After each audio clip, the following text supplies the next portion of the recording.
Russia and that only serves to help Russia. And she will instead encourage members of the committee to focus on what she says really matters here, which is the question about whether the president subverted national security to boost and further his own political gain. Now, Fiona Hill is also expected to be pressed about the role of John Bolton, the former national security advisor. She has said that he is the one who encouraged her to report her concerns to the top lawyer at the National Security Council. And she has said that Bolton described Rudy Giuliani as a hand grenade that was going to blow them all up, and that he also described this pressure campaign against Ukraine as a drug deal that was being run by the acting White House Chief of Staff, Mick Mulvaney, and Gordon Sondland, who, of course, we heard from yesterday. She is going to be able to shed some light on Bolton's role here because, of course, the White House and the president won't let the committee talk to John Bolton. Right. John Bolton still not coming forward, although we had that intriguing detail yesterday from Gordon Sondland talking about an episode where Bolton asked for Rudy Giuliani's phone number. I want to go to our chief White House correspondent, John Carl, there in Washington as well. And, John, Fiona Hill, a real hawk on Russia.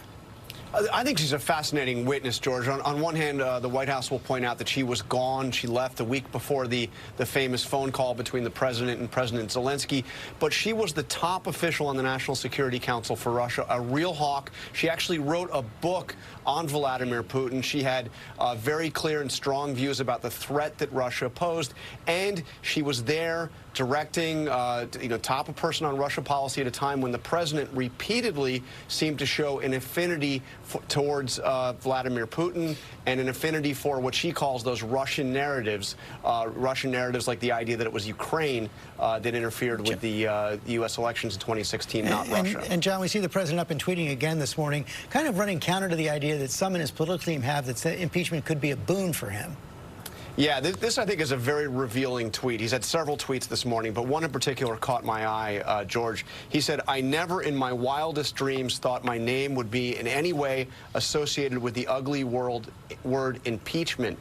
You know, sometimes you've heard from people close to him that impeachment could actually help the president because people will rebel against what they're seeing as Democratic overreach.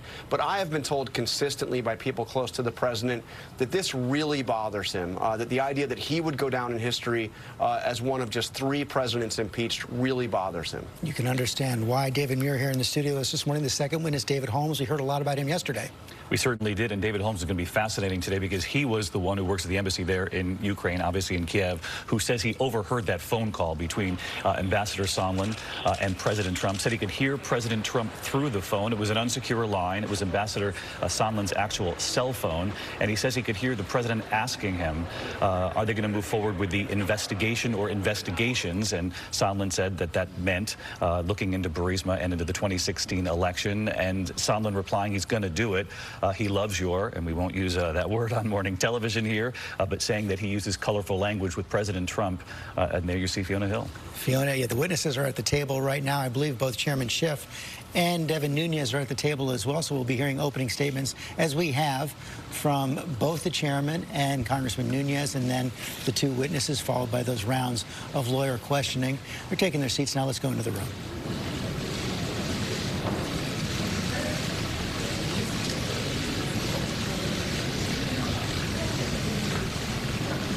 Right, as we're waiting for the swearing in to begin, we also heard from Vladimir Putin yesterday for the first time. Thank God no one is accusing us of interfering in the U.S. elections anymore. Now they're accusing Ukraine. Fiona Hill's testimony on point. Exactly on point. And I think we have to remember that that is what this is all about, Russia. The U.S. wanted to help Ukraine stop that Russian aggression. Ukraine needed those weapons, needed that lethal aid that was held up. And we also know that Rudolph Giuliani had an outsized influence on President Trump and the Ukraine policy, saying that Ukraine was trying to take him down, and that moved the emphasis. And one of the things we've heard consistently in this testimony is that this CrowdStrike conspiracy theory that the president continues to refer to began with Russia. Exactly, and Fiona Hill will say that was completely debunked. But President Trump, as we know from the very beginning of his presidency, doubted the intelligence community, doubted his own senior officials on what they were saying about Russia and Russia involvement in the 2016 election. Okay, let's go back to the room now. As we said, Chairman Schiff seems about ready to gavel it in. Committee will come to order. Good morning, everyone. This is the seventh in a series of public hearings the committee will be holding as part of the House of Representatives impeachment inquiry. Without objection, the chair is authorized to declare a recess of the committee at any time. There is a quorum present. We will proceed today in the same fashion as our other hearings. I'll make an opening statement, then Ranking Member Nunes will have the opportunity to make a statement. Then we will turn to our witnesses for their opening statements and then to questions. For audience members, we welcome you and respect your interest in being here. In turn, we ask for your respect as we proceed with today's hearing. It is the intention of the committee to proceed without disruptions. As chairman, I'll take all necessary and appropriate steps to maintain order and ensure that the committee is run in accordance with House rules and House Resolution 660. With that, I now recognize myself to give an opening statement in the impeachment inquiry into Donald J. Trump, the 45th President of the United States.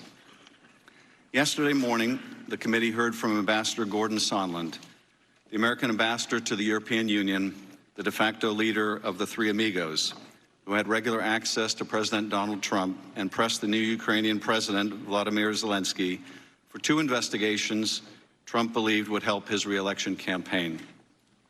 The first investigation was of a discredited conspiracy theory that Ukraine and not Russia was responsible for interfering in our 2016 election.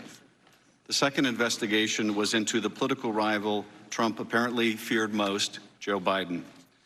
Trump sought to weaken Biden and to refute the fact that his own election had been helped by a Russian hacking and dumping operation and Russian social media campaign directed by Vladimir Putin. Trump's scheme stood in contrast to the long-standing bipartisan foreign policy of the United States by undermining military and diplomatic support for a key ally and set back U.S. anti-corruption efforts in Ukraine. In conditioning a meeting with Zelensky and then military aid on securing an investigation of his rival, Trump put his personal and political interests above the United States. As Ambassador Sondland would later tell career Foreign Service officer David Holmes immediately after speaking to the president, Trump did not give an expletive about Ukraine. He cares about big stuff that benefits him, like the Biden investigation that Giuliani was pushing. David Holmes is here with us today. He is a Foreign Service officer currently serving as the political counselor at the U.S. Embassy in Kyiv. Also with us is Dr. Fiona Hill, whose job as the National Security Council's Senior Director for European and Russian Affairs encompassed the coordination of U.S. policy towards Ukraine. Dr. Hill left the NSC in July after more than 2 years in that position. Dr. Hill and Mr. Holmes each provide a unique perspective on issues relating to Ukraine. Dr. Hill from Washington, D.C., and Mr. Holmes from on the ground in Kyiv. In early 2019, Dr. Hill became concerned by the increasing prominence of Rudy Giuliani, the president's personal lawyer, who was, as she has testified, asserting quite frequently on television in public appearances that he had been given some authority over matters related to Ukraine. Hill was not alone in her concerns. Her boss, National Security Advisor John Bolton, was also paying attention, as were other NSC and State Department officials, including Holmes at the U.S. Embassy in Kyiv.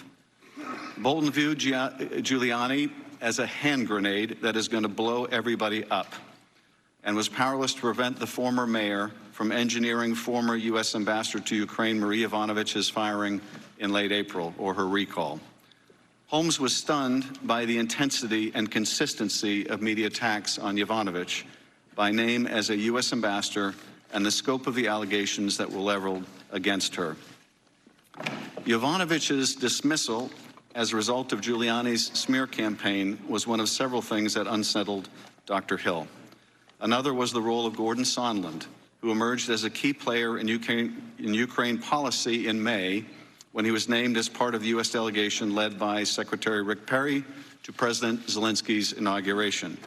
Lieutenant Colonel Alexander Vindman also attended the inauguration, and as Holmes recalls, during a meeting with President Zelensky, took the opportunity to advise the new Ukraine leader to stay out of U.S. domestic politics. Another concern that arose for Dr. Hill around this time was her discovery of a potential NSC back channel on Ukraine. Hill learned that an NSC staff member who did not work on Ukraine, and for her may have been providing Ukraine-related information to President Trump that Dr. Hill was not made aware of.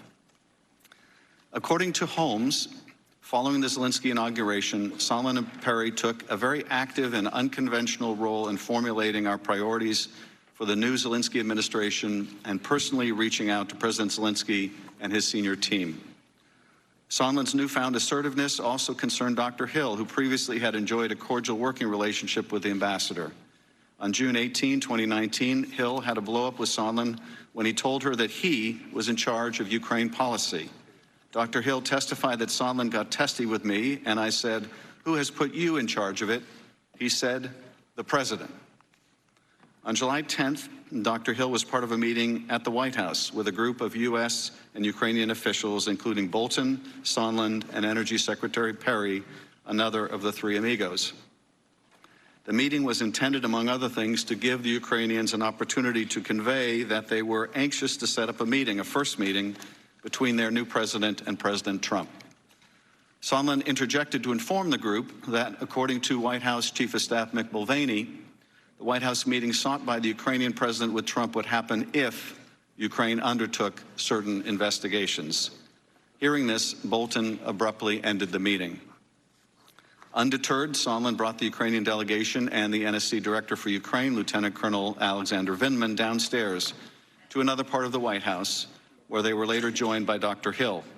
In this second meeting, Sondland was more explicit. Ukraine needed to conduct investigations if they were to get a meeting at all. Bolton directed Dr. Hill to report this to NSC legal advisor John Eisenberg, telling her, "You go and tell Eisenberg that I am not part of whatever drug deal Sondland and Mulvaney are cooking up on this. And you go ahead and tell him what you've heard and what I've said." Dr. Hill did so, as did Lieutenant Colonel Vindman, who separately approached the same lawyers with his concerns. On July 18, the day before Dr. Hill left her post at the NSC, Holmes participated in a secure interagency video conference on Ukraine. Towards the end of the meeting, a representative from the Office of Management and Budget announced that the flow of nearly $400 million in security assistance for Ukraine was being held up. The order had come from the president and had been conveyed to OMB by acting White House Chief of Staff Mick Mulvaney without further explanation. Holmes, unaware of the hold prior to the call, was shocked. He thought the suspension of aid was extremely significant, undermining what he had understood to be long-standing U.S. national security goals in Ukraine. 1 week later, on July 25th, President Trump spoke with President Zelensky by phone. When President Zelensky brought up U.S. military support and noted that Ukraine would like to buy more Javelin anti-tank missiles from the United States, Trump responded by saying, "I would like you to do us a favor, though." Trump then requested that Zelensky investigate the discredited conspiracy theory that Ukraine interfered in the 2016 election. Even more ominously, Trump asked Zelensky to look into the Bidens. Neither request had been included in the official talking points for the call prepared by the NSC staff, but both were in Donald Trump's personal interest and the interests of his 2020 re-election campaign. And the Ukrainian president knew about both in advance, in part because of efforts by Ambassadors Sondland and Volker to make him aware of President Trump's demands. The next day, July 26th, in Kyiv, Holmes served as a note-taker during a meeting between acting Ambassador Bill Taylor, Volker, and Sondland with President Zelensky and other senior Ukrainian officials. Zelensky said that on the previous day's call, President Trump had, quote, 3 times raised some very sensitive issues that he would have to follow up on those issues when they met in person. Although he did not realize it at the time, Holmes came to understand that the sensitive issues were the investigations that President Trump demanded on the July 25th call. Following the meeting with Zelensky, Holmes accompanied Sondland to a separate meeting with one of the Ukrainian president's top advisors, Andrei Yermak. But Holmes was not allowed into the meeting and waited for 30 minutes while Sondland and the Ukrainian met alone without any note-takers to record what they said. After the meeting, Sondland, Holmes, and 2 other State Department staff went to lunch at a nearby restaurant and sat on an outdoor terrace. At some point during the meal, Sondland pulled out his cell phone, placed a call to the White House, and asked to be connected to the president. When Trump came on the line, Holmes could hear the president's voice clearly. Holmes recalled that, quote, the president's voice was very loud and recognizable, and Ambassador Sondland held the phone away from his ear for a period of time, presumably because of the loud volume. Sondland said he was calling from Kyiv. He told the president that President Zelensky loves your ass. Holmes then heard President Trump ask, so he's going to do the investigation? Ambassador Sondland replied, he's going to do it, adding that President Zelensky will do anything you ask him. After the call ended, Holmes took the opportunity to ask Sondland for his candid impression of the president's views on Ukraine. It was at this point that Sondland revealed that President Trump doesn't give an expletive about Ukraine. The president only cares about big stuff that benefits the president, like the Biden investigation that Mr. Giuliani was pushing. A month later, National Security Advisor Bolton traveled to Kyiv. Between meetings with Ukrainian government officials, Holmes heard Bolton express to Ambassador Bill Taylor his frustration about Mr. Giuliani's influence with the president. Bolton made clear, however, there was nothing he could do about it. Bolton further stated that the hold on security assistance would not be lifted prior to the upcoming meeting between President Trump and Zelensky in Warsaw, where it would hang on whether Zelensky was able to favorably impress President Trump. Trump canceled his trip to Warsaw, but Sondland, Volker, and others continued to press for a public announcement of the opening of investigations by Zelensky.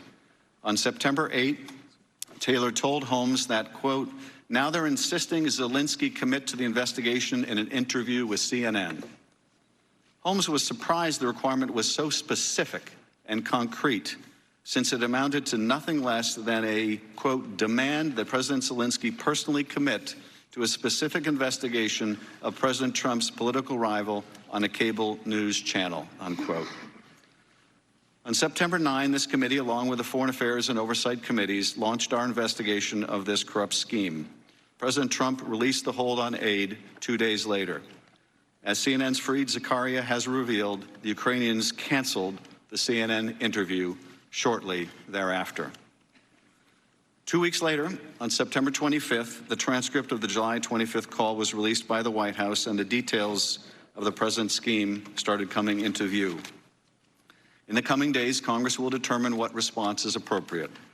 If the president abused his power and invited foreign interference in our elections, if he sought to condition, coerce, extort, or bribe a vulnerable ally into conducting investigations to aid his re-election campaign and did so by withholding official acts, a White House meeting, or hundreds of millions of dollars of needed military aid, it will be for us to decide whether those acts are compatible with the office of the presidency.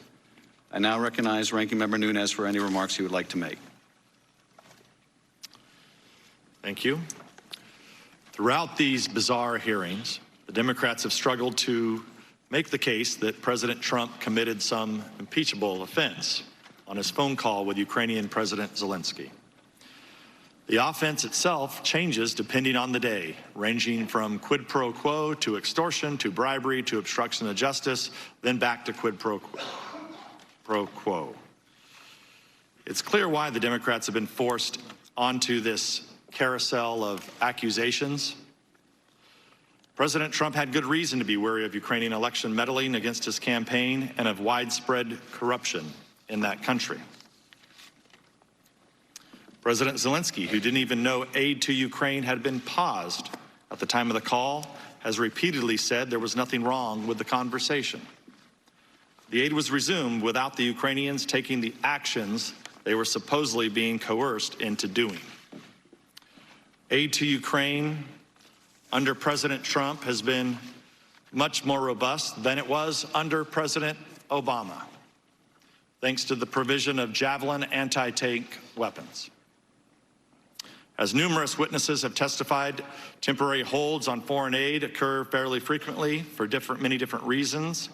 So how do we have an impeachable offense here when there's no actual misdeed and no one even claiming to be a victim? The Democrats have tried to solve this dilemma with a simple slogan: he got caught. President Trump, we are to believe, was just about to do something wrong, and getting caught was the only reason he backed down from whatever nefarious thought crime the Democrats are accusing him of almost committing. I once again urge Americans to continue to consider the credibility of the Democrats on this committee who are now hurling these charges. For the last 3 years, it's not President Trump who got caught. It's the Democrats who got caught. They got caught falsely claiming they had more than circumstantial evidence that Trump colluded with Russians to hack the 2016 election. They got caught orchestrating this entire farce with the whistleblower and lying about their secret meetings with him. They got caught defending the false allegations of the Steele dossier, which was paid for by them. They got caught breaking their promise that impeachment would only go forward with bipartisan support because of how damaging it is to the American people. They got caught running a sham impeachment process featuring secret depositions, hidden transcripts, and an unending flood of Democrat leaks to the media. They got caught trying to obtain nude photos of President Trump from Russian pranksters, pretending to be Ukrainians. And they got caught covering up for Alexander Chalupa, a Democratic National Committee operative who colluded with Ukrainian officials to smear the Trump campaign by improperly redacting her name from deposition transcripts and refusing to let Americans hear her testimony as a witness in these proceedings. That is the Democrats' pitiful legacy in recent years. They got caught. Meanwhile, their supposed star witness testified that he was guessing that President Trump was tying Ukrainian aid to investigations despite no one telling him that was true. And the president himself explicitly telling him the opposite, that he wanted nothing from Ukraine. Ladies and gentlemen, unless the Democrats once again scramble their kangaroo court rules, today's hearing marks the merciful end of this spectacle in the Impeachment Committee, formerly known as the Intelligence Committee. Whether the Democrats reap the political benefit they want from this impeachment remains to be seen. But the damage they have done to this country will be long-lasting. With this wrenching attempt to overthrow the president, they have pitted Americans against one another and poisoned the mind of fanatics who actually believe the entire galaxy of bizarre accusations they have leveled against the president since the day the American people elected him. I sincerely hope the Democrats end this affair as quickly as possible so our nation can begin to heal the many wounds it has inflicted on us. The people's faith in government and their belief that their vote counts for something has been shaken. From the Russia hoax to this shoddy Ukrainian sequel, the Democrats got caught. Let's hope they finally learn a lesson, give their conspiracy theories a rest, and focus on governing for a change. In addition, Mr. Chairman, pursuant to House Rule 11, Clause 2J1, the Republican members transmit our request to convene a minority day of hearings. To date, you have blocked key witnesses that we have requested from testifying in this partisan impeachment inquiry. This rule was not displaced by H.Res. 660, and therefore, under House Rule 11, Clause 1A, it applies to the Democrats' impeachment inquiry. We look forward to the chair promptly scheduling an agreed-upon time for the minority day of hearings so that we can hear from key witnesses that you have continually blocked from testifying. I'd also like to take a quick moment on an assertion Ms. Hill made in the statement that she submitted to this committee, in which she claimed that some committee members deny that Russia meddled in the 2016 election. As I noted in my opening statement on Wednesday, that in March 2018, Intelligence Committee Republicans published the results of a year-long investigation into Russian meddling. The 240-page report analyzed 2016 Russian meddling campaign, the U.S. government reaction to it, Russian campaigns in other countries, and provided specific recommendations to improve American election security. I'm going to ask my staff to hand these reports to our two witnesses today, just so they can have a recollection of their memory. As America may or may not know, Democrats refused to sign on to the Republican report. Instead, they decided to adopt minority views filled with collusion conspiracy theories. Needless to say, it is entirely possible for two separate nations to engage in election meddling at the same time, and Republicans believe we should take meddling seriously by all foreign countries, regardless of which campaign is the target. I'd like to submit for the record a copy of our report titled Report on Russian Active Measures. I yield back. Today we are joined by Dr. Fiona Hill and David Holmes. Dr. Fiona Hill is a former Deputy Assistant to the President and Senior Director for Europe and Russia on the National Security Council. Before returning to government, she was a senior fellow at the Brookings Institution, where she directed the Center on the United States and Europe. She previously worked at the National Intelligence Council, the Eurasia Foundation, and the John F. Kennedy School of Government. David Holmes is the political counselor at the U.S. Embassy in Kyiv, where he serves as the senior policy and political advisor to Ambassador Taylor, who testified earlier in these hearings. He is a career Foreign Service officer. He has previously served in Moscow, New Delhi, Kabul, Bogota, and Pristina. He has also served on the staff of the National Security Council as his special assistant to the United States Secretary of State. Two final points before our witnesses are sworn.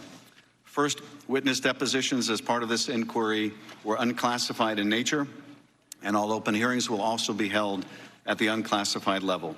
Any information that may touch on classified information will be addressed separately. Second, Congress will not tolerate any reprisal, threat of reprisal, or attempt to retaliate against any U.S. government official for testifying before Congress, including you or any of your colleagues. If you would please rise, raise your right hand. I will begin by swearing you in. Do you swear or affirm that the testimony you're about to give is the truth, the whole truth, and nothing but the truth, so help you God? Let the record show that the witnesses answered in the affirmative. Thank you, and you may be seated. The microphones are sensitive, so you'll need to speak directly into them. Without objection, your written statements will be made part of the record. With that, Mr. Holmes, you are now recognized for your opening statement, and when you conclude, Dr. Hill, you'll be immediately recognized thereafter for your opening statement.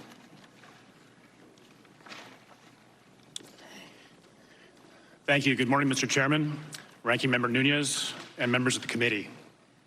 My name is David Holmes, and I'm a career Foreign Service officer with the Department of State. Since August 2017, I've been the political counselor at the U.S. Embassy in Kyiv, Ukraine.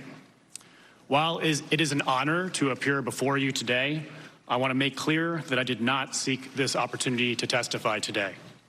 Since you determined that I may have something of value to these proceedings and issued a subpoena, it is my obligation to appear and to tell you what I know.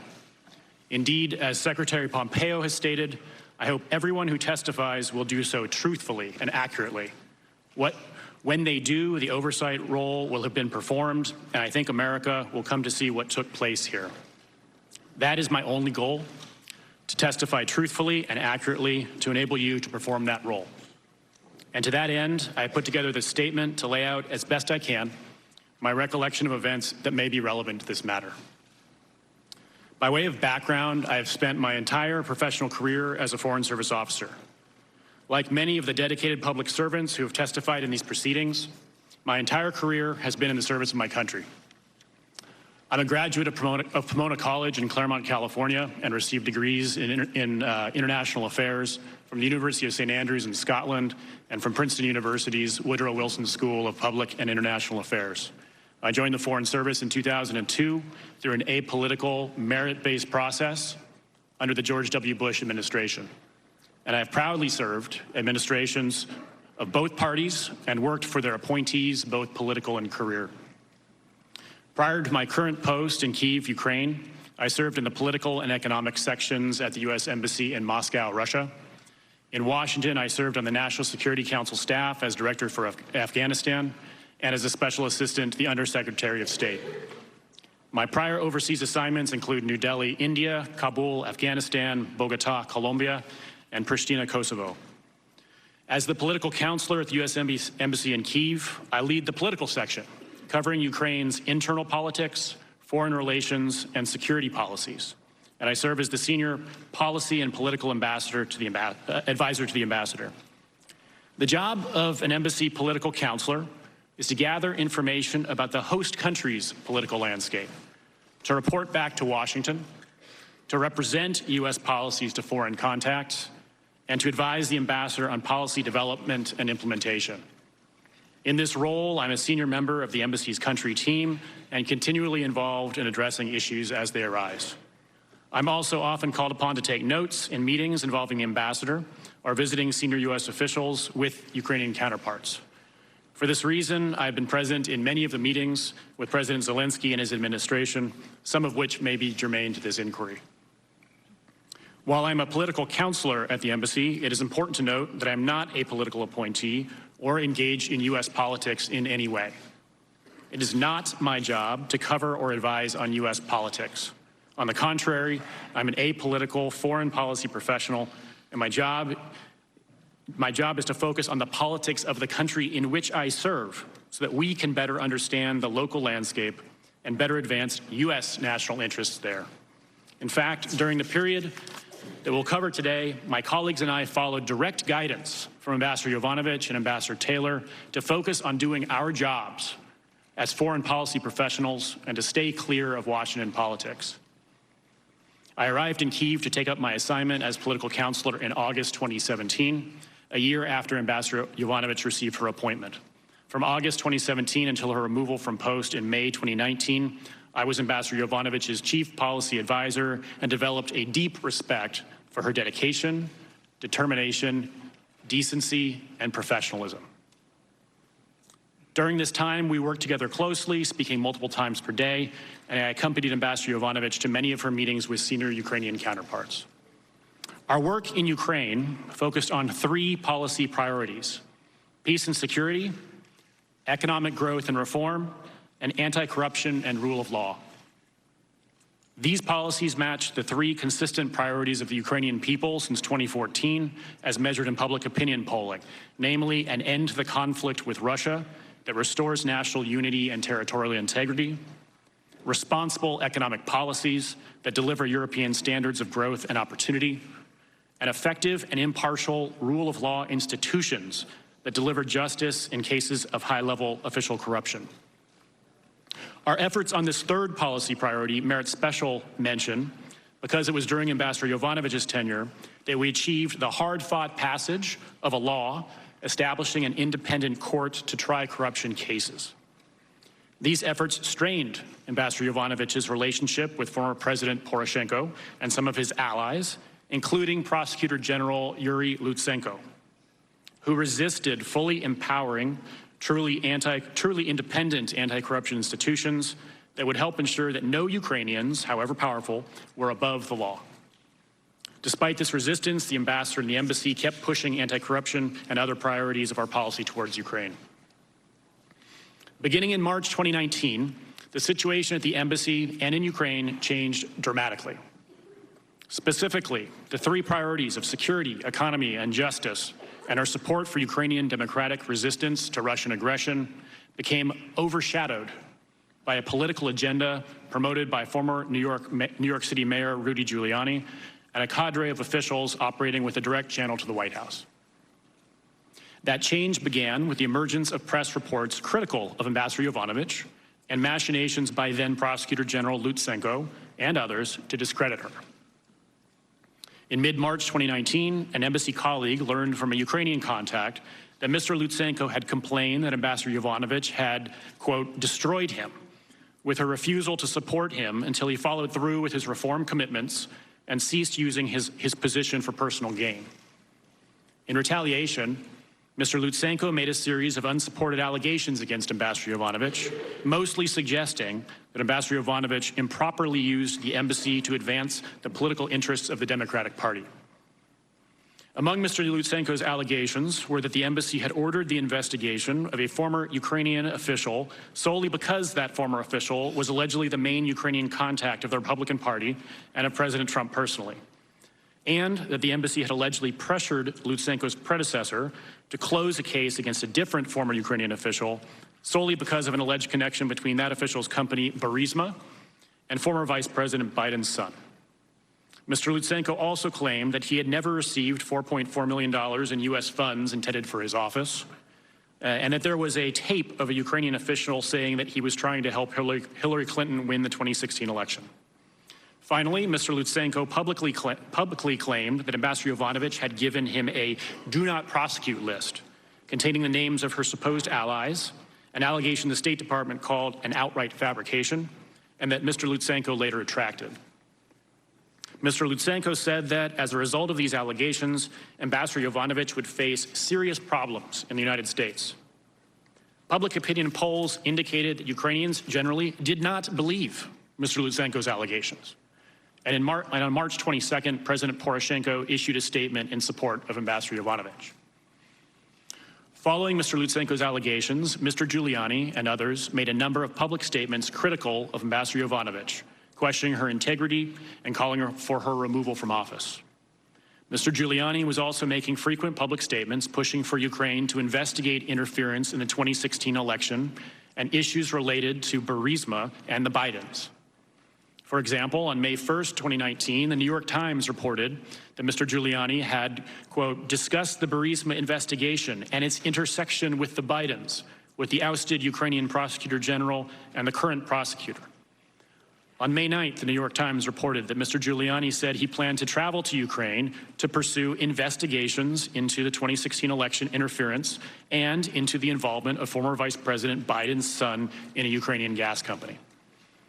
Over the next few months, Mr. Giuliani also issued a series of tweets asking, quote, why Biden shouldn't be investigated, attacking, quote, the new president of Ukraine, Zelensky, for being silent on the 2016 election and Biden investigations, and complaining about the New York Times attacking him for, quote, exposing the Biden family history of making millions from Ukrainian criminals. Around this time, the Ukrainian presidential election was approaching, and political newcomer and entertainer Volodymyr Zelensky, who had played a president on television, was surging in the polls, ahead of Mr. Lutsenko's political ally, President Poroshenko. On April 20th, I was present for Ambassador Yovanovitch's third and final meeting with then-candidate Zelensky, ahead of his landslide victory in the runoff election the next day. As in her two prior meetings that I also attended, they had an entirely cordial, pleasant conversation and signaled their mutual desire to work together. However, the negative narratives about Ambassador Yovanovitch had gained currency in certain segments of the United States press. On April 26th, Ambassador Yovanovitch departed for Washington, D.C., where she learned that she would be recalled early. The barrage of allegations directed at Ambassador Yovanovitch, a career ambassador, is unlike anything I have seen in my professional career. Following President-elect Zelensky's victory, our attention in the embassy focused on getting to know the incoming Zelensky administration and on preparations for the inauguration scheduled for May 20th, the same day that Ambassador Yovanovitch departed post permanently. It quickly became clear that the White House was not prepared to show the level of support for the Zelensky administration that we had originally anticipated. In early May, Mr. Giuliani publicly alleged that Mr. Zelensky was, quote, surrounded by enemies of the U.S. president and canceled a visit to Ukraine. Shortly thereafter, we learned that Vice President Pence no longer planned to lead the presidential delegation to the inauguration. The White House then whittled down an initial proposed list for the official presidential delegation to the inauguration from over a dozen individuals to just 5. Secretary Perry as its head, Special Representative for Ukraine negotiations Kurt Volker, representing the State Department, National Security Council Director Alex Vindman, representing the White House, Temporary Acting Chargé d'Affaires Joseph Pennington, representing the embassy, and Ambassador to the European Union Gordon Sondland. While Ambassador Sondland's mandate as the accredited ambassador to the European Union did not cover individual member states, let alone non-member countries like Ukraine, he made clear that he had direct and frequent access to President Trump and Chief of Staff Mick Mulvaney, and portrayed himself as the conduit to the President and Mr. Mulvaney for this group. Secretary Perry, Ambassador Sondland, and Ambassador Volker later styled themselves the Three Amigos and made clear they would take the lead on coordinating our policy and engagement with the Zelensky administration. Around the same time, I became aware that Mr. Giuliani, a private lawyer, was taking a direct role in Ukrainian diplomacy. On April 25th, Ivan Bakhanov, who was Mr. Zelensky's childhood friend and campaign chair and was ultimately appointed the head of the security services of Ukraine, indicated to me privately that he had been contacted by, quote, someone named Giuliani who said he was an advisor to the vice president. I reported Mr. Bakhanov's message to Deputy Assistant Secretary of State George Kent.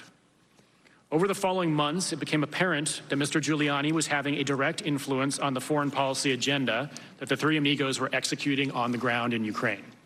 In fact, at one point during a preliminary meeting of the inaugural delegation, someone wondered aloud why Mr. Giuliani was so active in the media with respect to Ukraine. My recollection is that Ambassador Sondland stated, quote, damn it, Rudy, every time Rudy gets involved, he goes and F's everything up. The inauguration took place on May 20th, and I took notes in the delegation's meeting with President Zelensky. During the meeting, Secretary Perry passed President Zelensky a list that Perry described as, quote, people he trusts. Secretary Perry told President Zelensky that he could seek advice from the people on this list on issues of energy sector reform, which was the topic of subsequent meetings between Secretary Perry and key Ukrainian energy sector contacts. Embassy personnel were excluded from some of these later meetings by Secretary Perry's staff. On May 23rd, Ambassador Volker, Ambassador Sondland, Secretary Perry, and Senator Ron Johnson, who had also attended the inauguration, though not on the official delegation, returned to the United States and briefed President Trump. On May 29th, President Trump signed a congratulatory letter to President Zelensky, which included an invitation to visit the White House at an unspecified date. It is important to understand that a White House visit was critical to President Zelensky. President Zelensky needed to show U.S. support at the highest levels in order to demonstrate to Russian President Putin that he had U.S. backing, as well as to advance his ambitious anti-corruption reform agenda at home. President Zelensky's team immediately began pressing to set a date for that visit. President Zelensky and senior members of his team made clear that they wanted President Zelensky's first overseas trip to be to Washington, to send a strong signal of American support, and requested a call with President Trump as soon as possible. We at the embassy also believed that a meeting was critical to the success of President Zelensky's administration and its reform agenda, and we worked hard to get it arranged. When President Zelensky's team did not receive a confirmed date for a White House visit, they made alternative plans for President Zelensky's first overseas trip to be to Brussels instead, in part to attend an American Independence Day event that Ambassador Sondland hosted on June 4th. Ambassador Sondland hosted a dinner in President Zelensky's honor following the reception, which included President Zelensky, Jared Kushner, Secretary Pompeo's counselor Ulrich Breckbuhl, senior European Union officials, and comedian Jay Leno, among others. Ambassador Bill Taylor arrived in Kyiv as Chargé d'Affaires on June 17th. For the next month, the focus of our activities, along with those of the Three Amigos, was to coordinate a White House visit. To that end, we were working with the Ukrainians to deliver things that we thought President Trump might care about, such as commercial deals that would benefit the United States, which might convince President Trump to agree to a meeting with President Zelensky. The Ukrainian policy community was unanimous in its recommendation in recognizing the importance of securing the meeting and President Trump's support. Ambassador Taylor reported that Secretary Pompeo had told him prior to his arrival in Kyiv, quote, "We need to work on turning the president around on Ukraine." Ambassador Volker told us that the next 5 years could hang on what could be accomplished in the next 3 months. I took that to mean that if we did not earn President Trump's support in the next 3 months, we could lose the opportunity to make progress during President Zelensky's 5-year term. Within a week or two, it became apparent that the energy sector reforms, the commercial deals, and the anti-corruption efforts on which we were making progress were not making a dent in terms of persuading the White House to schedule a meeting between the presidents. On June 27th, Ambassador Sondland told Ambassador Taylor in a phone conversation, the gist of which Ambassador Taylor shared with me at the time, that President Zelensky needed to make clear to President Trump that President Zelensky was not standing in the way of, quote, investigations. I understood that this meant the Biden-Burisma investigations that Mr. Giuliani and his associates had been speaking about in the media since March. While Ambassador Taylor did not brief me on every detail of his communications with the three amigos, he did tell me that on a June 28th call with President Zelensky, Ambassador Taylor and the three amigos, it was made clear that some action on Burisma Biden investigation was a precondition for an Oval Office visit. Also on June 28th, while President Trump was still not moving forward on a meeting with President Zelensky, he met with Russian President Putin at the G20 summit in Osaka, Japan, sending a further signal of lack of support to Ukraine. We became concerned that even if a meeting between Presidents Trump and Zelensky could occur, it would not go well. And I discussed with embassy colleagues whether we should stop seeking a meeting altogether. While the White House visit was critical to the Zelensky administration, a visit that failed to send a clear and strong signal of support likely would be worse for President Zelensky than no visit at all. Congress has appropriated $1.5 billion in security assistance for Ukraine since 2014. This assistance has provided crucial material and moral support to Ukraine in its defensive war with Russia, and has helped Ukraine build its armed forces virtually from scratch into arguably the most capable and battle-hardened land force in Europe. I've had the honor of visiting the main training facility in Western Ukraine with members of Congress and members of this very committee, Ms. Stefanik, where we witnessed firsthand U.S. National Guard troops, along with allies, conducting training for Ukrainian soldiers. Since 2014, National Guard units from California, Oklahoma, New York, Tennessee, and Wisconsin have trained shoulder to shoulder with Ukrainian counterparts. Given the history of U.S. security assistance to Ukraine and the bipartisan recognition of its importance, I was shocked when on July 18th, an Office of Management and Budget staff member surprisingly announced the hold on Ukraine security assistance. The announcement came toward the end of a nearly 2-hour National Security Council secure video conference call, which I participated in from the embassy conference room. The official said that the order had come from the president and had been conveyed to OMB by Mr. Mulvaney with no further explanation. This began a week or so of efforts by various agencies to identify the rationale for the freeze, to conduct a review of the assistance, and to reaffirm the unanimous view of the Ukraine policy community of its importance. NSC counterparts confirmed to us that there had been no change in our Ukraine policy, but could not determine the cause of the hold or how to lift it. On July 25th, President Trump made a congratulatory phone call to President Zelensky after his party won a commanding majority in Ukraine's parliamentary election. Contrary to standard procedure, the embassy received no readout of that call, and I was unaware of what was discussed until the transcript was released on September 25th.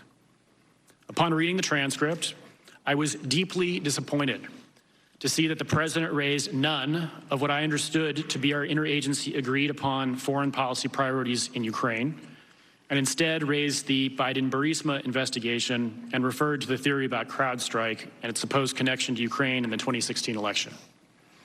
The next day, July 26, 2019, I attended meetings at the presidential administration building in Kyiv with Ambassador Taylor, Ambassador Volker, and Ambassador Sondland, and I took notes during those meetings.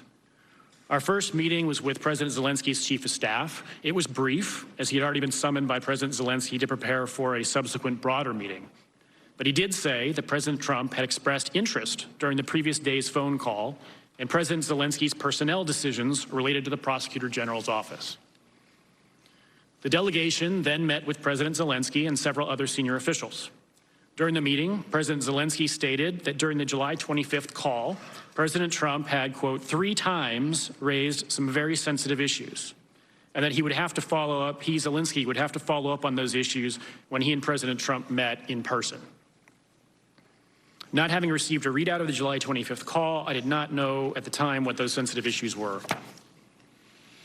After the meeting with President Zelensky, Ambassador Volker and Ambassador Taylor quickly left the presidential administration building for a trip to the front lines. Ambassador Sondland, who was to fly out that afternoon, stayed behind to have a meeting with Andriy Yermak, a top aide to President Zelensky. As I was leaving the meeting with President Zelensky, I was told to join the meeting with Ambassador Sondland and Mr. Yermak to take notes. I had not expected to join that meeting and was a flight of stairs behind Ambassador Sondland as he headed to meet with Mr. Yermak. When I reached Mr. Yermak's office, Ambassador Sondland had already gone into the meeting. I explained to Mr. Yermak's assistant that I was supposed to join the meeting as the embassy's representative and strongly urged her to let me in, but she told me that Ambassador Sondland and Mr. Yermak had insisted that the meeting be one-on-one with no note-taker. I then waited in the anteroom until the meeting ended, along with a member of Ambassador Sondland's staff and a member of the U.S. Embassy Kyiv staff. When the meeting ended, the 2 staffers and I accompanied Ambassador Sondland out of the presidential administration building. Ambassador Sondland said that he wanted to go to lunch, and I told Ambassador Sondland that I'd be happy to join him and the 2 staffers for lunch if he wanted to brief me out on his meeting with Mr. Yermak or discuss other issues.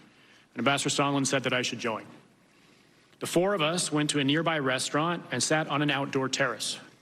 I sat directly across from Ambassador Sondland, and the 2 staffers sat off to our sides. At first, the lunch was largely social. Ambassador Sondland selected a bottle of wine that he shared among the 4 of us, and we discussed topics such as marketing strategies for his hotel business. During the lunch, Ambassador Sondland said that he was going to call President Trump to give him an update. Ambassador Sondland placed a call on his mobile phone, and I heard him announce himself several times along the lines of Gordon Sondland holding for the president. It appeared that he was being transferred through several layers of switchboards and assistants, and I then noticed Ambassador Sondland's demeanor changed and understood that he had been connected to President Trump. While Ambassador Sondland's phone was not on speakerphone, I could hear the president's voice through the earpiece of the phone. The president's voice was loud and recognizable, and Ambassador Sondland held the phone away from his ear for a period of time, presumably because of the loud volume. I heard Ambassador Sondland greet the president and explain he was calling from Kyiv. I heard President Trump then clarify that Ambassador Sondland was in Ukraine. Ambassador Sondland replied yes, he was in Ukraine, and went on to state that President Zelensky, quote, loves your ass. I then heard President Trump ask, so he's going to do the investigation. Ambassador Sondland replied that he's going to do it, adding that President Zelensky will do anything you ask him to do. Even though I did not take notes of these statements, I have a clear recollection that these statements were made. I believe that my colleagues who were sitting at the table also knew that Ambassador Sondland was speaking with the president. The conversation then shifted to Ambassador Sondland's efforts on behalf of the president to assist a rapper who was jailed in Sweden, and I could only hear Ambassador Sondland's side of the conversation. Ambassador Sondland told the president that the rapper was, quote, kind of effed there and should have pled guilty. He recommended that the president, quote, wait until after the sentencing or it will only make it worse. And he added that the president should let him get sentenced, play the racism card, give him a ticker tape when he comes home. Ambassador Sondland further told the president that Sweden, quote, should have released him on your word, but that you can tell the Kardashians you tried. After the call ended, Ambassador Sondland remarked that the president was in a bad mood. As Ambassador Sondland stated, it was often the case early in the morning. I then took the opportunity to ask Ambassador Sondland for his candid impression of the president's views on Ukraine. In particular, I asked Ambassador Sondland if it was true that the president did not give an expletive about Ukraine. Ambassador Sondland agreed that the president did not give an expletive about Ukraine. I asked why not, and Ambassador Sondland stated that the president only cares about big stuff. I noted there was big stuff going on in Ukraine, like a war with Russia. And Ambassador Sondland replied that he meant big stuff that benefits the president, like the Biden investigation that Mr. Giuliani was pushing. The conversation then moved on to other topics. Upon returning to the embassy, I immediately briefed my direct supervisor, the Deputy Chief of Mission, about Ambassador Sondland's call with President Trump and my subsequent conversation with Ambassador Sondland. I told others at the embassy about the call as well. I also emailed an embassy official in Sweden regarding the issue with the U.S. rapper that was discussed on the call. July 26th was my last day in the office ahead of a long-planned vacation that ended on August 6th. After returning to the embassy, I told Ambassador Taylor about the July 26th call. I also repeatedly referred to the call and the conversation with Ambassador Sondland in meetings and conversations where the issue of the president's interest in Ukraine was potentially relevant. At that time, Ambassador Sondland's statement of the president's lack of interest in Ukraine was of particular focus. We understood that in order to secure a meeting between President Trump and President Zelensky, we would have to work hard to find a way to explain Ukraine's importance to President Trump in terms that he found compelling. Over the ensuing weeks, we continued to try to identify ways to frame the importance of Ukraine in ways that would appeal to the president, to determine how to lift the hold on security assistance, and to move forward on the scheduling of a White House visit by President Zelensky. Ukrainian Independence Day, August 24th, presented another good opportunity to show support for Ukraine. Secretary Pompeo had considered attending, as National Security Advisor Bolton had attended in 2018, and Defense Secretary Mattis had attended in 2017. But in the end, nobody senior to Ambassador Volker attended. Shortly thereafter, on August 27th, Ambassador Bolton visited Ukraine and brought welcome news that President Trump had agreed to meet President Zelensky on September 1st in Warsaw. Ambassador Bolton further indicated that the hold on security assistance would not be lifted prior to the Warsaw meeting, where it would hang on whether President Zelensky was able to, quote, favorably impress President Trump. I took notes in Ambassador Bolton's meetings that day with President Zelensky and his chief of staff. Ambassador Bolton told Zelensky's chief of staff that the meeting between the presidents in Warsaw would be, quote, crucial to cementing their relationship. However, President Trump ultimately pulled out of the Warsaw trip, so the hold remained in place with no clear means to get it lifted.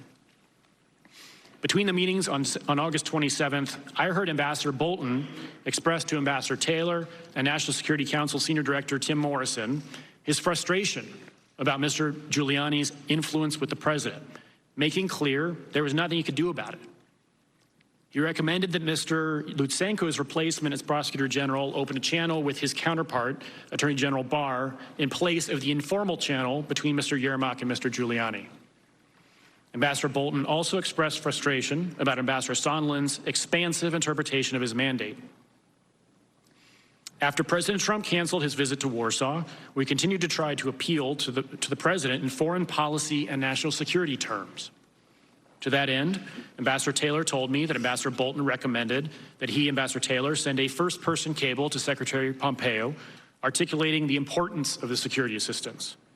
At Ambassador Taylor's direction, I drafted and transmitted the cable on Ambassador Taylor's behalf on August 29th, which further attempted to explain the importance of Ukraine and the security assistance to U.S. national security.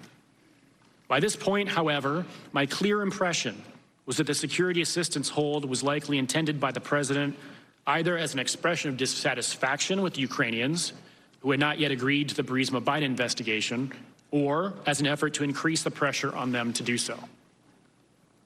On September 5th, I took notes at Senator Johnson and Senator Chris Murphy's meetings with President Zelensky in Kyiv, where President Zelensky asked about the security assistance. Although both senators stressed strong bipartisan congressional support for Ukraine, Senator Johnson cautioned President Zelensky that President Trump has a negative view of Ukraine and that President Zelensky would have a difficult time overcoming it. Senator Johnson further explained that he had been, quote, shocked by President Trump's negative reaction during an Oval Office meeting on May 23rd, when he and the three amigos proposed that President Trump meet President Zelensky and show support for Ukraine. On September 8th, Ambassador Taylor told me, quote, now they're insisting Zelensky commit to the investigation in an interview with CNN, which I took to refer to the three amigos. I was shocked the requirement was so specific and concrete. While we had advised our Ukrainian counterparts to voice a commitment to following the rule of law and generally investigating credible corruption allegations, this was a demand that President Zelensky personally commit on a cable news channel to a specific investigation of President Trump's political rival. On September 11th, the hold was finally lifted after significant press coverage and bipartisan congressional expressions of concern about the withholding of security assistance. Although we knew the hold was lifted, we were still concerned that President Zelensky had committed, in exchange for the lifting, to give the requested CNN an interview. We had several indications that the interview would occur. First, the Yes conference in Kyiv was held from September 12th to 14th, and CNN's Fareed Zakaria was one of the moderators. Second, on September 13th, an embassy colleague received a phone call from another colleague who worked for Ambassador Sondland.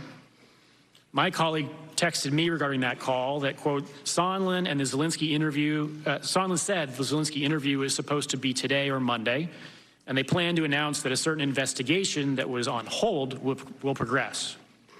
Sondland's aide did not know if this was decided or if Sondland was advocating for it. Apparently, he's been discussing this with Yermak. Finally, also on September 13th, Ambassador Taylor and I ran into Mr. Yermak on our way out of a meeting with President Zelensky in his private office. Ambassador Taylor again stressed the importance of staying out of U.S. politics and said he hoped no interview was planned. Mr. Yermak did not answer, but shrugged in resignation as if to indicate that he had no choice. In short, everybody thought there was going to be an interview and that the Ukrainians believed they had to do it. The interview ultimately did not occur. On September 21st, Ambassador Taylor and I collaborated on input he sent to Mr. Morrison to brief President Trump ahead of a September 25th meeting that had been scheduled with President Zelensky in New York on the margins of the UN General Assembly. The transcript of the July 25th call was released the same day. As of today, I have still not seen a readout of the September 25th meeting. As the impeachment inquiry has progressed, I have followed press reports and reviewed the statements of Ambassadors Taylor and Yovanovitch. Based on my experiences in Ukraine, my recollection is generally consistent with their testimony. And I believe that the relevant facts were therefore being laid out for the American people. However, in the last couple weeks, I read press reports expressing for the first time that certain senior officials may have been acting without the president's knowledge or freelancing in their dealings with Ukraine. At the same time, I also read reports noting the lack of firsthand evidence in the investigation and suggesting that the only evidence being elicited at the hearings was hearsay. I came to realize that I had firsthand knowledge regarding certain events on July 26 that had not otherwise been reported, and that those events potentially bore on the question of whether the president did, in fact, have knowledge, that those senior officials were using the levers of diplomatic power to influence the new Ukrainian president to announce the opening of a criminal investigation against President Trump's political opponent. It is at that point that I made the observation to Ambassador Taylor that the incident I had witnessed on July 26th had acquired greater significance, which is what he reported in his testimony last week and is what led to the subpoena for me to appear here today.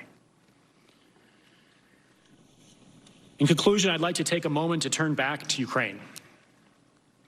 Today, this very day, marks exactly 6 years since throngs of pro-Western Ukrainians spontaneously gathered on Kyiv's Independence Square to launch what became known as the Revolution of Dignity. While the protests began in opposition to a turn towards Russia and away from the West, they expanded over 3 months to reject the entire corrupt, repressive system that had been sustained by Russian influence in the country. Those events were followed by Russia's occupation of Ukraine's Crimean Peninsula, an invasion of Ukraine's eastern Donbas region, and an ensuing war that to date has cost almost 14,000 lives. Despite the Russian aggression over the past 5 years, Ukrainians have rebuilt a shattered economy, adhered to a peace process, and moved economically and socially closer to the West, toward our way of life. Earlier this year, large majorities of Ukrainians again chose a fresh start by voting for a political newcomer as president, replacing 80% of their parliament and endorsing a platform consistent with our democratic values, our reform priorities, and our strategic interests. This year's revolution at the ballot box underscores that despite its imperfections, Ukraine is a genuine and vibrant democracy and an example to other post-Soviet countries and beyond, from Moscow to Hong Kong. How we respond to this historic opportunity will set the trajectory of our relationship with Ukraine and will define our willingness to defend our bedrock international principles and our leadership role in the world. Ukrainians want to hear a clear and unambiguous reaffirmation that our long-standing bipartisan policy of strong support for Ukraine remains unchanged and that we fully back it at the highest levels. Now is not the time to retreat from our relationship with Ukraine, but rather to double down on it. As we sit here today, Ukrainians are fighting a hot war on Ukrainian territory against Russian aggression. This week alone, since I have been here in Washington, 2 Ukrainian soldiers were killed and 2 injured by Russian-led forces in eastern Ukraine, despite a declared ceasefire. I learned overnight that 7 more were injured yesterday. As Vice President Pence said after his meeting with President Zelensky in Warsaw, the U.S.-Ukraine relationship has never been stronger. Ukrainians and their new government earnestly want to believe that. Ukrainians cherish their bipartisan American support that has sustained their Euro-Atlantic aspirations, and they recoil at the thought of playing a role in U.S. domestic politics or elections. At a time of shifting allegiances and rising competitors in the world, we have no better friends than Ukraine. A scrappy, unbowed, determined, and above all, dignified people who are standing up against Russian authoritarianism and aggression. They deserve better. We're now at an inflection point in Ukraine, and it is critical to our national security that we stand in strong support of our Ukrainian partners. Ukrainians and freedom-loving people everywhere are watching the example we set here of democracy and the rule of law. Thank you. Thank you, Mr. Holmes. Dr. Hill. Thank you, Mr. Chairman. Do I need to adjust the microphone? Is the microphone on? I believe it is now. Is that correct? Yes, perfect. Thank you again, Mr. Chairman. Mr. Chairman, Ranking Member Nunes and members of the committee, thank you for inviting me to testify before you today. I have a short opening statement. I appreciate the importance of Congress's impeachment inquiry, and I'm appearing today as a fact witness, as I did during my deposition on October 14th, in order to answer your questions about what I saw, what I did, what I knew, and what I know with regard to the subjects of your inquiry. I believe that those who have information that the Congress deems relevant have a legal and a moral obligation to provide it. I take great pride in the fact that I'm a non-partisan foreign policy expert who has served under 3 Republican and Democratic presidents. I have no interest in advancing the outcome of your inquiry in any particular direction except toward the truth. I will not provide a long narrative statement because I believe that the interest of Congress and the American people is best served by allowing you to ask me your questions. And I'm happy to expand upon my October 14th deposition testimony in response to your questions today. But before I do so, I'd like to communicate 2 things. First, I'd like to share a little bit about who I am. I'm an American by choice, having become a citizen in 2002. I was born in the northeast of England, in the same region that George Washington's ancestors came from. Both my region and my family have deep ties to the United States. My paternal grandfather fought through World War I in the Royal Field Artillery, surviving being shot, shelled and gassed before American troops intervened to end the war in 1918. During the Second World War, other members of my family fought to defend the free world from fascism alongside American soldiers, sailors and airmen. The men in my father's family were coal miners, whose families always struggled with poverty. When my father, Alfred, was 14, he joined his father, brothers, brother, uncles and cousins in the coal mines to help put food on the table. When the last of the local mines closed in the 1960s, my father wanted to emigrate to the United States to work in the coal mines in West Virginia and Pennsylvania. But his mother, my grandmother, had been crippled from hard labor, and my father couldn't leave. So he stayed in Northern England until he died in 2012. My mother still lives in my hometown today. While his dream of emigrating to America was thwarted, my father loved America, its culture, its history, and its role as a beacon of hope for the world. He always wanted someone in the family to make it to the United States. I began my university studies in 1984, and I just learned that I went to the same university as my colleague here, Mr. Holmes, in St Andrews in Scotland. I just thought I would add that. And in 1987, I won a place on an academic exchange to the Soviet Union. I was there for the signing of the Intermediate Nuclear Forces, or INF Treaty, and when President Ronald Reagan met Soviet leader Mikhail Gorbachev in Moscow. This was a turning point for me. An American professor who I met there told me about graduate student scholarships to the United States. And the very next year, thanks to his advice, I arrived in America to start my advanced studies at Harvard. Years later, I can say with confidence that this country has offered me opportunities I never would have had in England. I grew up poor, with a very distinctive working-class accent. In England, in the 1980s and 1990s, this would have impeded my professional advancement. This background has never set me back in America. For the best part of 3 decades, I've built a career as a non-partisan, non-political national security professional, focusing on Europe and Eurasia, and especially the former Soviet Union. I've served our country under 3 presidents, in my most recent capacity under President Trump, as well as in my former position under my former position of National Intelligence Officer for Russia and Eurasia under Presidents George W. Bush and Barack Obama. In that role, I was the intelligence community's senior expert on Russia and the former Soviet republics, including Ukraine. It was because of my background and experience that I was asked to join the National Security Council in 2017. At the NSC, Russia was part of my portfolio, but I was also responsible for coordinating US policy for all of Western Europe, all of Eastern Europe, including Ukraine and Turkey, along with NATO and the European Union. I was hired initially by General Michael Flynn, Katie McFarland, and General Keith Kellogg. But then I started work in April 2017 when General McMaster was the National Security Advisor. I, and they, thought that I could help them with President Trump's stated goal of improving relations with Russia, while still implementing policies designed to deter Russian conduct that threatens the United States, including the unprecedented and successful Russian operation to interfere in the 2016 presidential election. This relates to the second thing I want to communicate.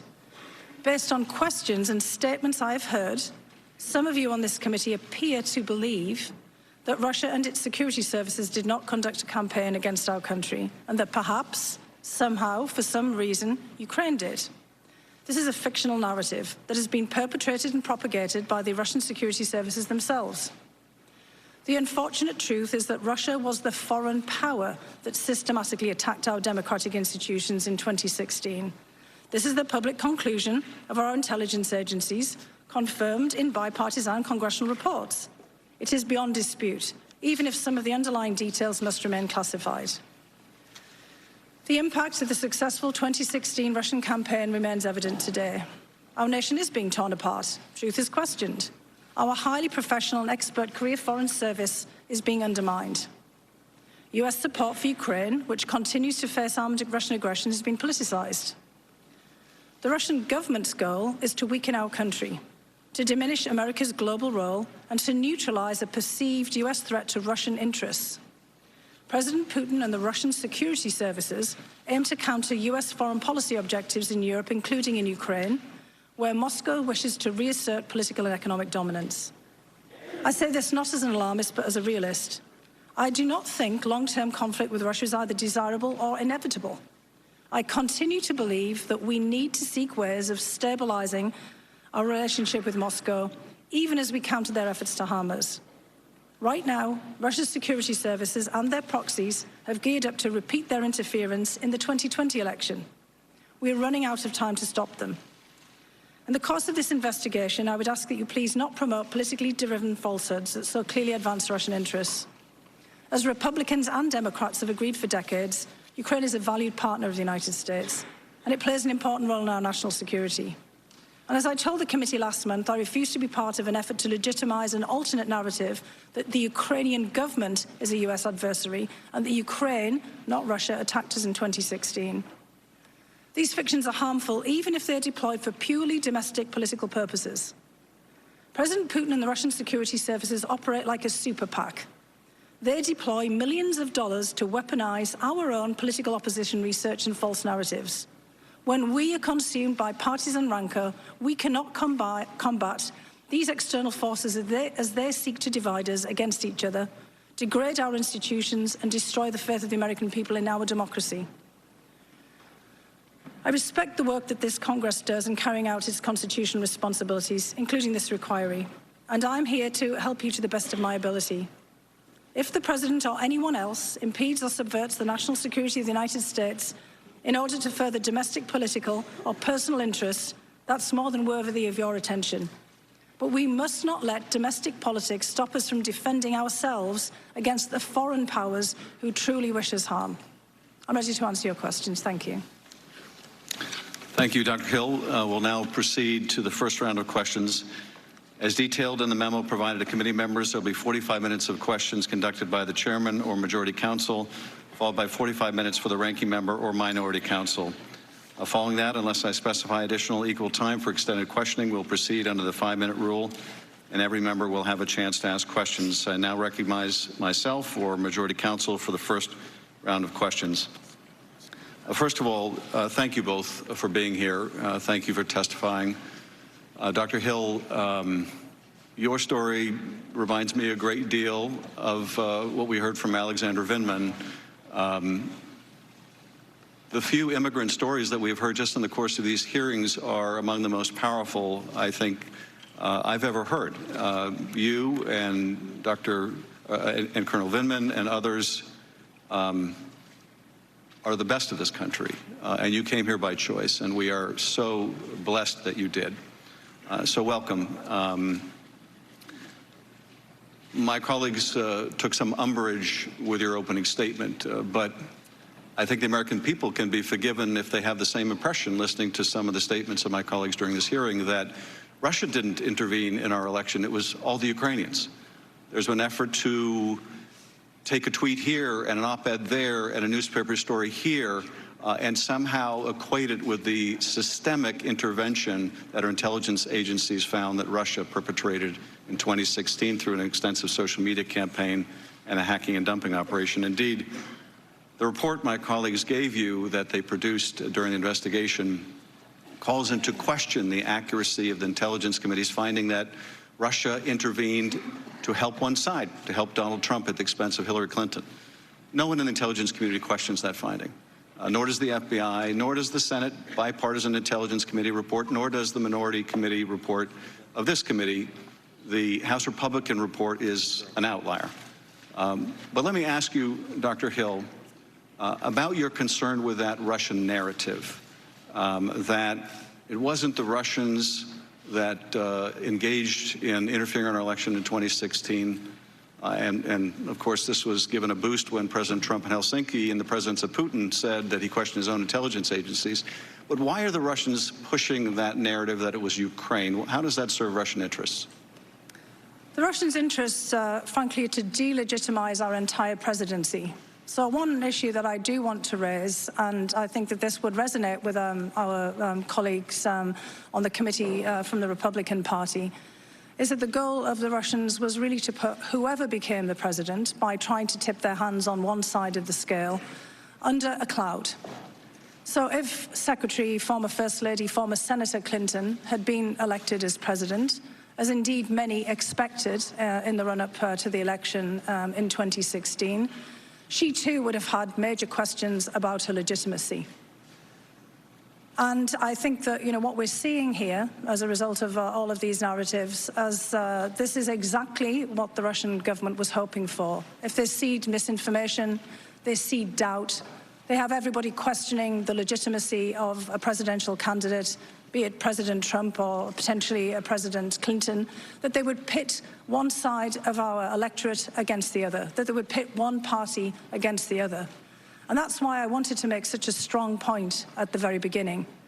because there were certainly individuals in many other countries who had harsh words for both of the candidates, who had harsh words for many other candidates during the primaries. We had a lot of people who were running for president on the Republican side. There were many people who were trying themselves to game the outcome. As you know, in the United Kingdom, the bookies take bets.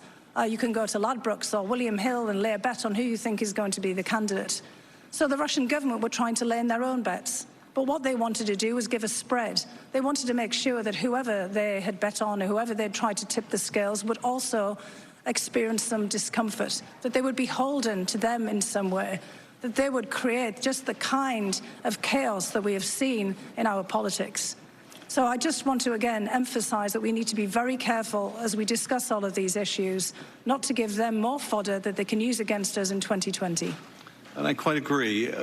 There's an additional benefit, and I think you're absolutely right. The Russians are equal opportunity meddlers. They will not only help one side, but they'll also just seek to sow discord in the United States along ethnic lines, religious lines, geographic lines.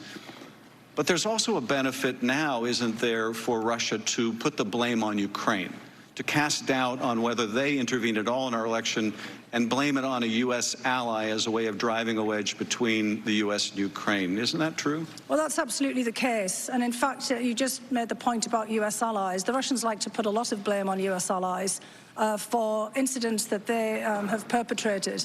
We saw that recently with the United Kingdom in the Russian Secret Service's attack on a former spy, Mr. Skripal, and his daughter in Salisbury in England, where you may recall that the Russians actually accused the British government of perpetrating this themselves. So this falls into a long pattern of deflection and of the Russian government trying to pin the blame on someone else. And as my colleague Mr. Holmes here has laid out, the Russians have a particular vested interest in putting Ukraine and Ukrainians and Ukrainian leaders in a very bad light. All of the issues that we started to discuss today and that you on the committee have been deeply involved in began with Russia's illegal annexation of the peninsula of Crimea from Ukraine in 2014. In response in 2015 and all of the different acts of aggression that Russia has engaged in since, starting a war in the Donbass, shooting down Russian operatives, a plane MH17 over the Donbass at a later period. There is a great deal of hostility and malign intent towards Ukraine, and it suits the Russian government very much if we are also looking at Ukraine as somehow a perpetrator of malign acts against us. Thank you. Mr. Holmes, I want to ask you a couple of questions, and I think as often is the case for people, I was obviously at your deposition, I've read your opening testimony, but as you learn more facts, you start to see things in a different light. Even though your opening statement is very much consistent with your opening statement during the deposition.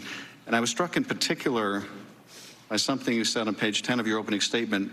While we had advised our Ukrainian counterparts to voice a commitment to following the rule of law and generally investigating credible corruption allegations, this was a demand that President Zelensky personally commit on a cable news channel to a specific investigation of President Trump's political rival. This gets to a point I made at the close of our hearing yesterday about hypocrisy. Here we are, and we are urging Ukrainians to commit to following the rule of law, as you said, and only investigate genuine and credible allegations. And what are we doing? We're asking them to investigate the president's political rival. Ukrainians are pretty sophisticated actors, aren't they? They can recognize hypocrisy when they see it. What does that do to our anti-corruption efforts when the Ukrainians perceive that we're engaging in corruption ourselves? Yes, sir. So our long-standing policy is to encourage them to establish and build rule of law institutions that are capable and that are independent and that can actually pursue credible allegations. That's our policy. We've been doing that for quite some time with some success. So focusing on particular cases, including particular cases where there is a interest of the president's, it's just not part of what we've done. It's hard to explain why we would do that. Well, it harkens back to that conversation Ambassador Volker testified about when he urged Ukraine not to investigate or prosecute Poroshenko, and the reply from Mr. Yermak was, oh, you mean like you want us to do with the Bidens and the Clintons? They're sophisticated enough actors to recognize when we're saying do as we say, not as we do, are they not? Yes, sir. You also, in your testimony, and I was struck by this anew today, when even after the aid is lifted, Ukraine still felt pressure to make these statements. And you and Ambassador Taylor were worried that they were going to do it on CNN. And you said that Ambassador Taylor again stressed the importance of staying out of U.S. politics and said he hoped no interview was planned. Mr. Yermak did not answer but shrugged in resignation as if to indicate that they had no choice. In short, everyone thought there was going to be an interview and that the Ukrainians believed they had to do it. So you're acknowledging, I think, Mr. Holmes, are you not, that Ukraine very much felt pressured to undertake these investigations, that the President, Rudy Giuliani, and Ambassador Sondland and others were demanding? Yes, sir. And although the hold on the security assistance may have been lifted, there were still things they wanted that they weren't getting, including a meeting with the President in the Oval Office. Whether the hold, the security assistance hold continued or not, Ukrainians understood that that's something the President wanted, and they still wanted important things from the President. And I think that continues to this day. I think they're being very careful. They still need us now going forward. In fact, right now, President Zelensky is trying to arrange a summit meeting with President Putin in the coming weeks, to his first face-to-face meeting with him to try to advance the peace process. He needs our support. He needs President Putin to understand that America supports Zelensky at the highest levels. So this doesn't end with the lifting of the security assistance hold. Ukraine still needs us, and as I said, still fighting this war this very day. Well, and I would underscore again, as my colleague did so eloquently, they got caught. That's the reason the aid was finally lifted. Mr. Goldman. Thank you, Mr. Chairman. Good morning to both of you. Yesterday, we heard testimony from Ambassador Gordon Sondland from the European Union, who testified that President Trump wanted Ukraine to announce the investigations into the Bidens of Burisma and the 2016 elections because they would benefit him politically, and that he used the leverage of that White House meeting and the security assistance to pressure President Zelensky to do so. Dr. Hill, you testified, I believe, that in mid-June, Ambassador Sondland told you that he was in charge of Ukraine policy. Is that right? That's correct, sir, yes. Who did he tell you had put him in charge of Ukraine policy? He told me it was the President.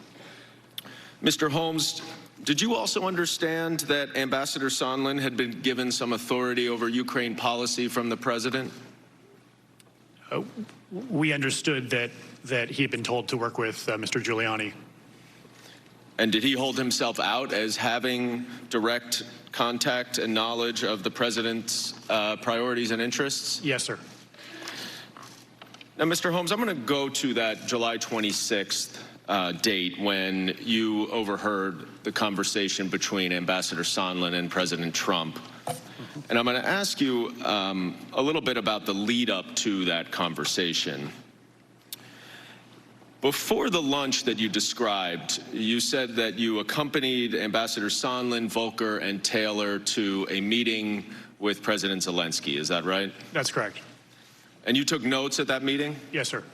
And you reviewed those notes before you came here to testify today? Yes. And they were helpful to refresh your recollection as to what happened. Is that right? Yes.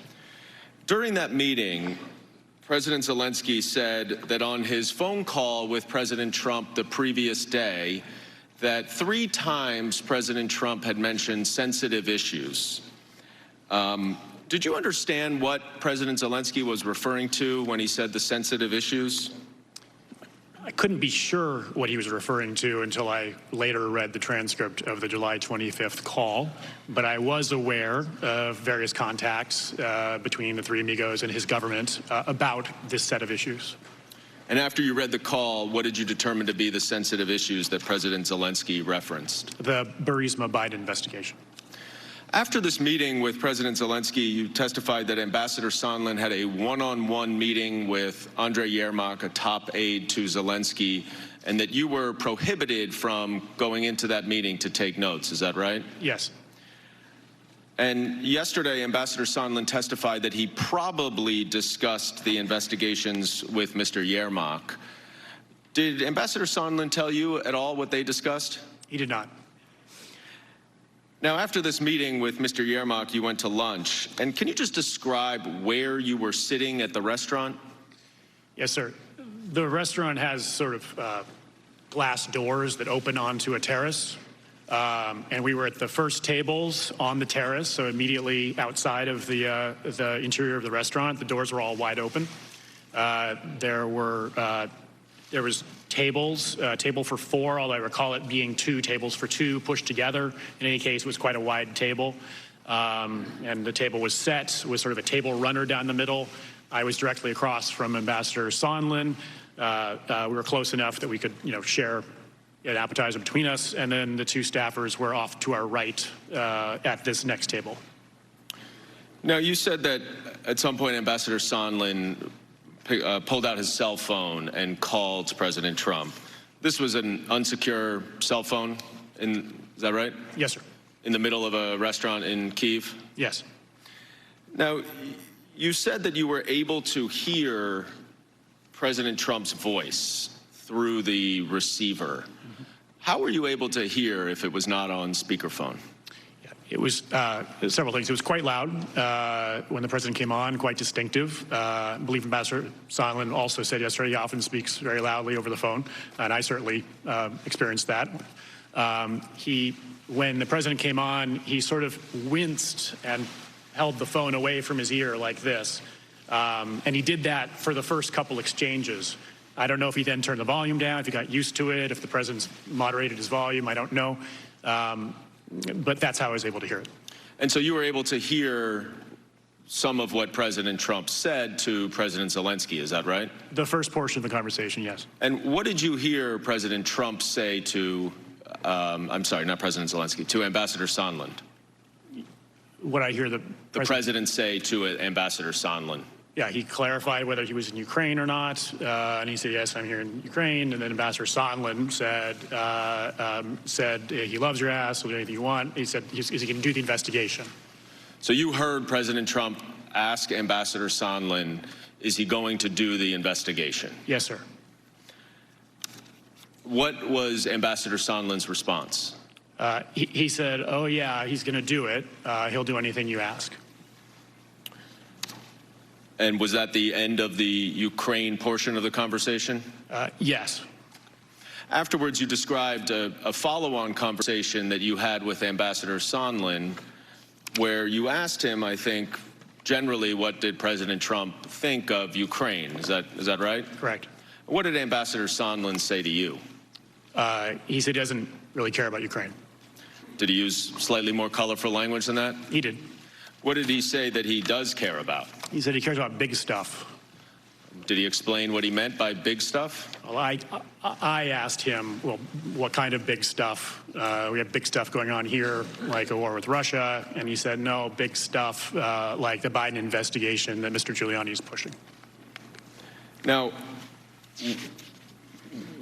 were you familiar with the Biden investigation that he referenced at that point? Yes, sir.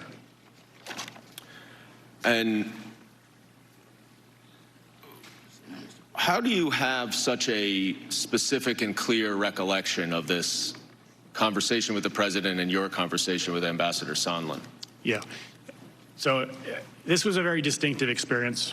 I've never seen anything like this in my foreign service career. Someone at a lunch in a restaurant making a call on a cell phone to the President of the United States.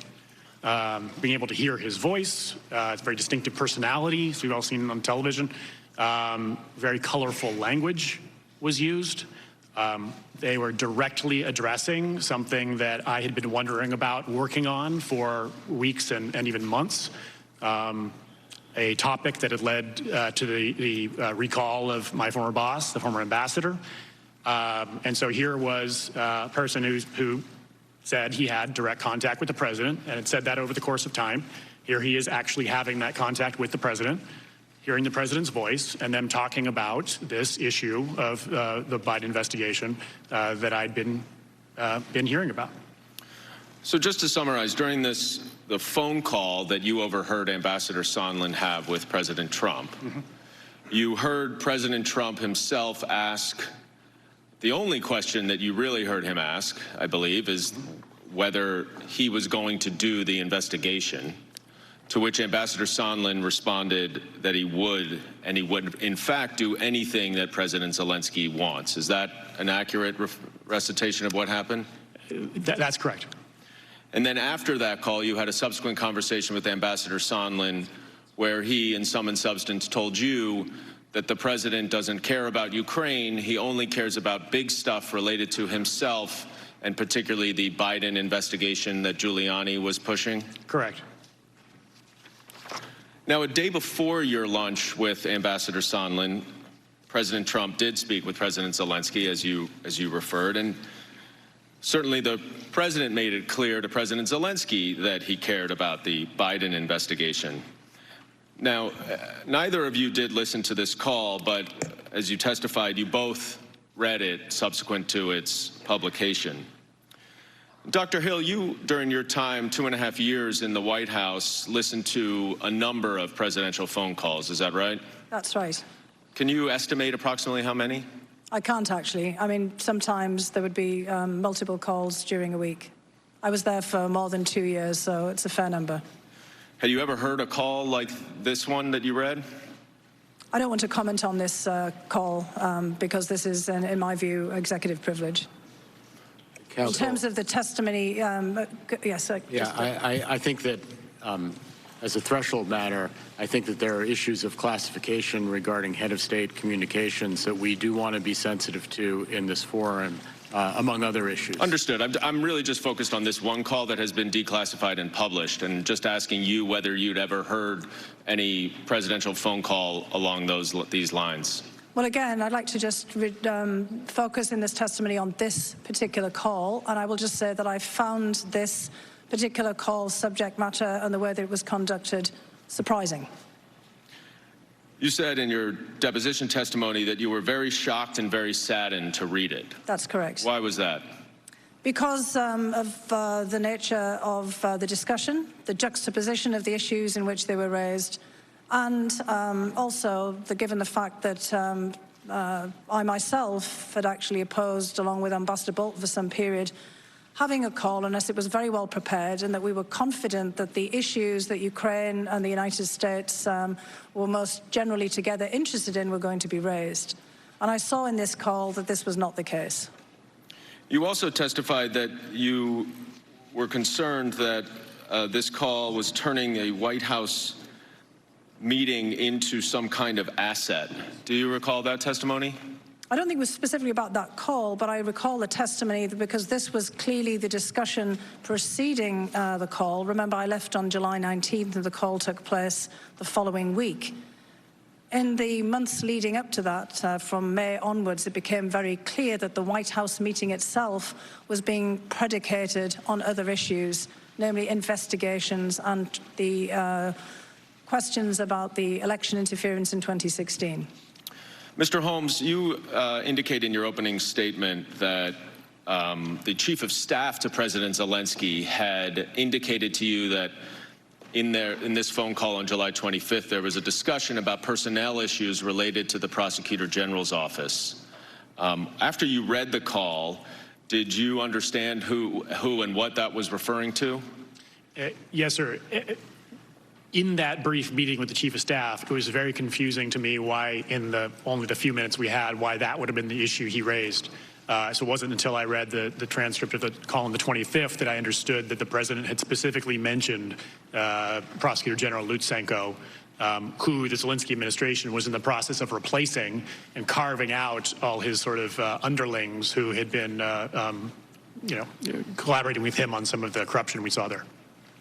And I believe you also said that President Lutsenko was the source of some of Mr. Giuliani's public views and allegations. Is that right? Yes, sir. So about 2 weeks before the press kind of wave that we saw targeting Ambassador Yovanovitch became public, an embassy contact had reported to us privately that Mr. Lutsenko was sending these messages and had met with an American journalist to try to get those messages out. What was the U.S. Embassy in Ukraine's view of Prosecutor General Lutsenko? He was not a good partner. He had failed to deliver on the promised reforms that he had committed to when he took office. And he was using his office to insulate and protect political allies while presumably enriching himself. Is another way to describe that corrupt? Yes. Now, I'm going to take a look at a couple of excerpts from this July 25th call with you. And the first one occurs right after President Zelensky thanked President Trump for the United States' support in the area of defense. And President Trump immediately then says, "I would like you to do us a favor, though, because our country has been through a lot and Ukraine knows a lot about it. I would like you to find out what happened with this whole situation with Ukraine. They say CrowdStrike. I guess you have one of your wealthy people, the server. They say Ukraine has it." Now, Dr. Hill, is this a reference to this debunked conspiracy theory about Ukraine interference in the 2016 election that you discussed in your opening statement as well as with Chairman Schiff? The reference to CrowdStrike and the server, yes, that's correct. And it is your understanding that there is no basis for these allegations, is that correct? That's correct.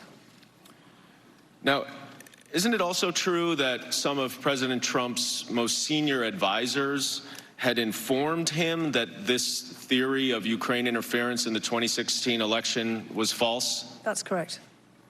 So is it your understanding then that President Trump disregarded the advice of his senior officials about this theory and instead listened to Rudy Giuliani's views? That appears to be the case, yes. And I also then want to just show one other exhibit that goes back to what you were testifying earlier, Dr. Hill, about Russia's interest in promoting this theory. This is an excerpt from a February 2nd, 2017 news conference with President Putin and Prime Minister Orban of Hungary, where Putin says, "Second, as we all know, during the presidential campaign in the United States, the Ukrainian government adopted a unilateral position in favor of one candidate. More than that, certain oligarchs, certainly with the approval of the political leadership, funded this candidate, or female candidate, to be more precise." Mr. Holmes, you spent 3 years as well in the U.S. Embassy in Russia. Why would it be to Vladimir Putin's advantage to promote this theory of Ukraine interference? First of all, to deflect from the allegations of Russian interference.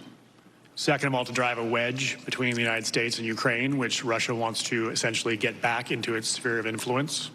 Thirdly, to besmirch Ukraine and its political leadership, to degrade and erode support for Ukraine from other key partners in Europe and elsewhere. And Dr. Hill, by promoting this theory of Ukrainian interference in the 2016 election, was President Trump adopting Vladimir Putin's view over his own senior advisors and intelligence officials? I think we have to be very careful about the way that we phrase that. This is a view that President Putin and the Russian security services and many actors in Russia have promoted. But I think that this view has also got some traction, perhaps in parallel and separately here in the United States. And those two things have, over time, started to fuse together. Well, back in May of this year, do you recall that President Trump had a phone conversation in early May with President Putin? I do. And that he also then met in mid-May with Prime Minister Orban, who had joined President Putin at this press conference? That's correct. Now, that happened in between the time when President Zelensky was elected on April 21st and his inauguration on May 20th. Is that right? Correct. And in fact, isn't it true that President Trump had asked Vice President Pence to attend the inauguration after his phone call with President Zelensky on April 21st? I'm not sure that I can say that President Trump had asked the Vice President Pence. I was not in any meeting in which that took place. I can say that I myself and many others at the NSC and in the State Department were quite keen, very eager to have Vice President Pence go to Ukraine to represent the United States government and the President. And is that also your recollection, Mr. Holmes, that you wanted Vice President Pence to attend? Yes, sir, and we understood that was the plan. Now, Jennifer Williams from the office of the Vice President testified here that on May 13th, which is the same day that President Trump met with Prime Minister Orban, that the president called off Vice President Pence's trip for unknown reasons, but before the inauguration date had been scheduled. And Dr. Hill, were you aware also that during that period there was a lot of publicity, and I think, Mr. Holmes, you referenced this in your opening statement as well, about Rudy Giuliani's interest in these investigations in Ukraine? I was certainly aware, yes. And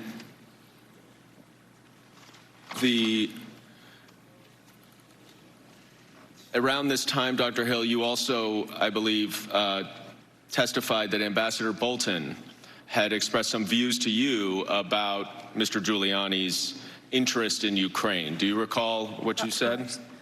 Yes. What he said to you, rather? I do recall, yes. It was part of a conversation about the things that Mr. Giuliani was saying very frequently in public. We saw them often, or saw him often on television making these statements. And I had already brought to Ambassador Bolton's attention the attacks, the smear campaign against Ambassador Yovanovitch, and expressed great regret about how this was unfolding, and in fact the shameful way in which Ambassador Yovanovitch was being smeared and attacked. And I'd asked if there was anything that we could do about it. And Ambassador Bolton had looked pained, basically indicated with body language that there was nothing much that we could do about it. And he then, in the course of that discussion, said that Rudy Giuliani was a hand grenade that was going to blow everyone up. Did you understand what he meant by that? I did, actually. What did he mean? Well, I think he meant that, obviously, what Mr. Giuliani was saying was pretty explosive in any case. He was frequently on television making quite incendiary remarks about everyone involved in this, and that he was clearly pushing forward issues and ideas that would, probably come back to haunt us. And in fact, I think that that's where we are today. Now, Mr. Holmes, did the Ukrainians understand that Rudy Giuliani represented the president's views? I believe they did. First, he was reaching out to them directly. He also, Ambassador Yovanovitch's removal, I think, is relevant to this portion of the inquiry, because she was removed following this media campaign in which Rudy Giuliani and his associates were very prominent, and criticizing her for not taking seriously some of the theories and issues that later came up. And so when she was removed, commentators in Ukraine believed that Lutsenko, working with Giuliani, had succeeded in getting her removed. So they were already aware of Mr. Giuliani and his influence, the issues that he was promoting, and ultimately that he was able to get an ambassador removed, partly because of that. So he was someone to contend with. And then in addition, immediately after the inauguration, he began reaching out to the Zelensky administration, key figures in the Zelensky administration, and continued to do that. Let's focus on the inauguration for a minute. You escorted, for lack of a better word, the U.S. delegation around. So I joined them in some of their meetings, but not for the entire day. And who was on the official delegation? Yes, sir. It was 5 people. So it was the head of the delegation was Secretary Perry. And then it was Ambassador Volker, representing the State Department, Ambassador Sondland, our temporary chargé, Joseph Pennington, and Alex Vindman, representing the White House. And did the delegation have a meeting with President Zelensky that you attended? Yes. And you testified, I think, in your previously that Secretary Perry gave a list of some sort to President Zelensky at that meeting. Do you recall that? Yes. In the meeting with the president, Secretary Perry, is the head of the delegation, opened the meeting for the American side, and had a number of points he made. During that period, he handed over a piece of paper. I did not see what was on the paper, but Secretary Perry described what was on the paper as a list of trusted individuals and recommended that President Zelensky could draw from that list for advice on energy sector reform issues. And do you know who was on that list? I didn't see the list. I don't know other colleagues. There are other people who've been in the mix for a while on that set of issues. Other people Secretary Perry has mentioned as being people to consult on reform. And are they Americans? Yes. Now, do you also recall that Colonel Vindman spoke to President Zelensky in that meeting? Yes.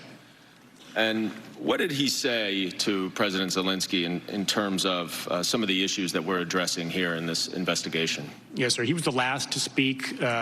He made a general point about the importance of Ukraine to our national security, and he said it's very important that the Zelensky administration stay out of U.S. domestic politics.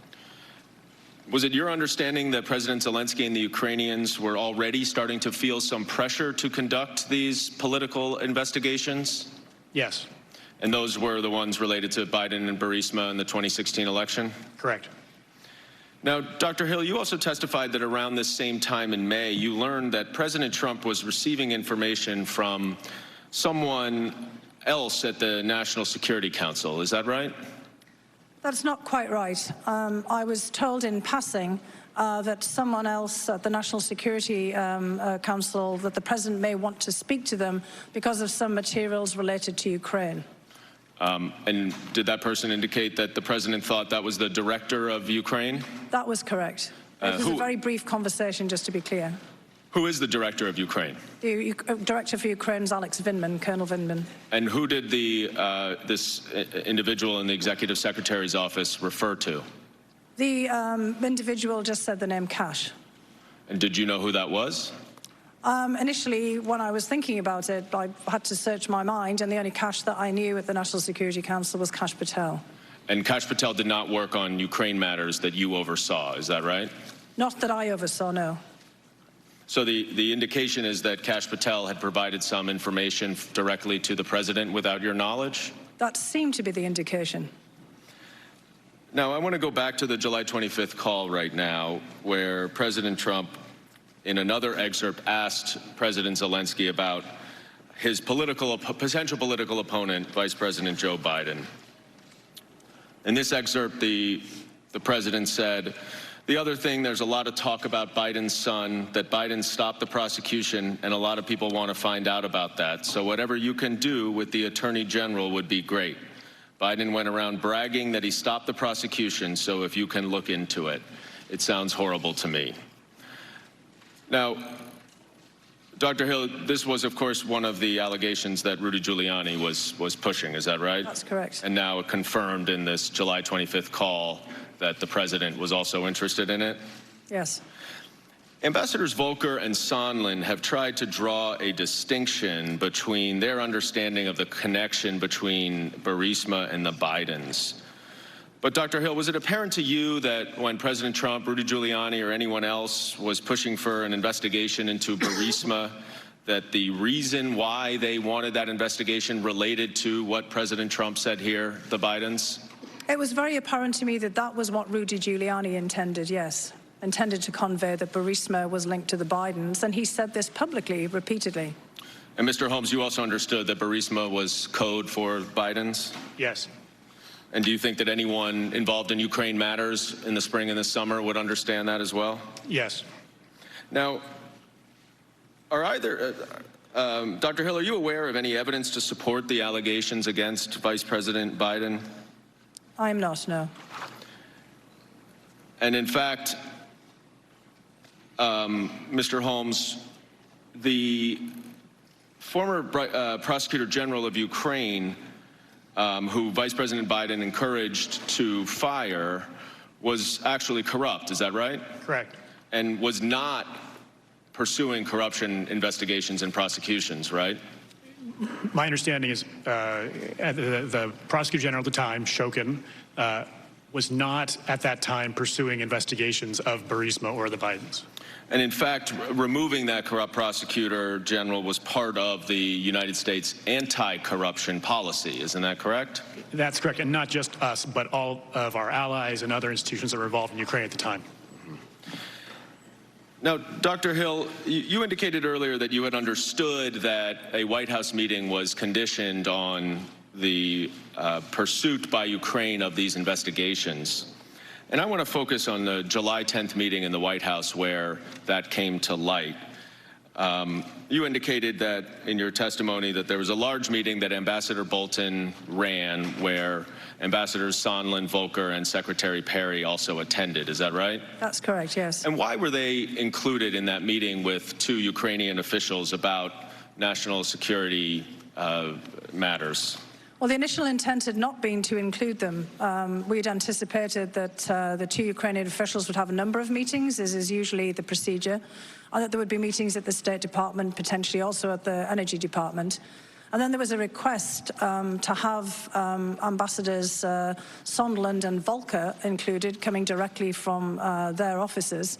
And as a result of that, clearly given the important role that Secretary Perry was playing in the energy sector reform in Ukraine and the fact that he'd also been in the delegation to the presidential inauguration in Ukraine, we decided that it would be better than to include all three of them. Now, toward the end of this meeting, the Ukrainians raised their ongoing desire for an Oval Office meeting. Is that right? That's correct. And what happened after they did that? Well, I listened very carefully to Ambassador Sondland's testimony yesterday, so I want to actually point out something where I think it's easy to explain why he had a different interpretation of how this came into being. The meeting had initially been scheduled for about 45 minutes to an hour, and it was definitely in the wrap-up phase of the meeting when this occurred. We'd gone through a series of discussions.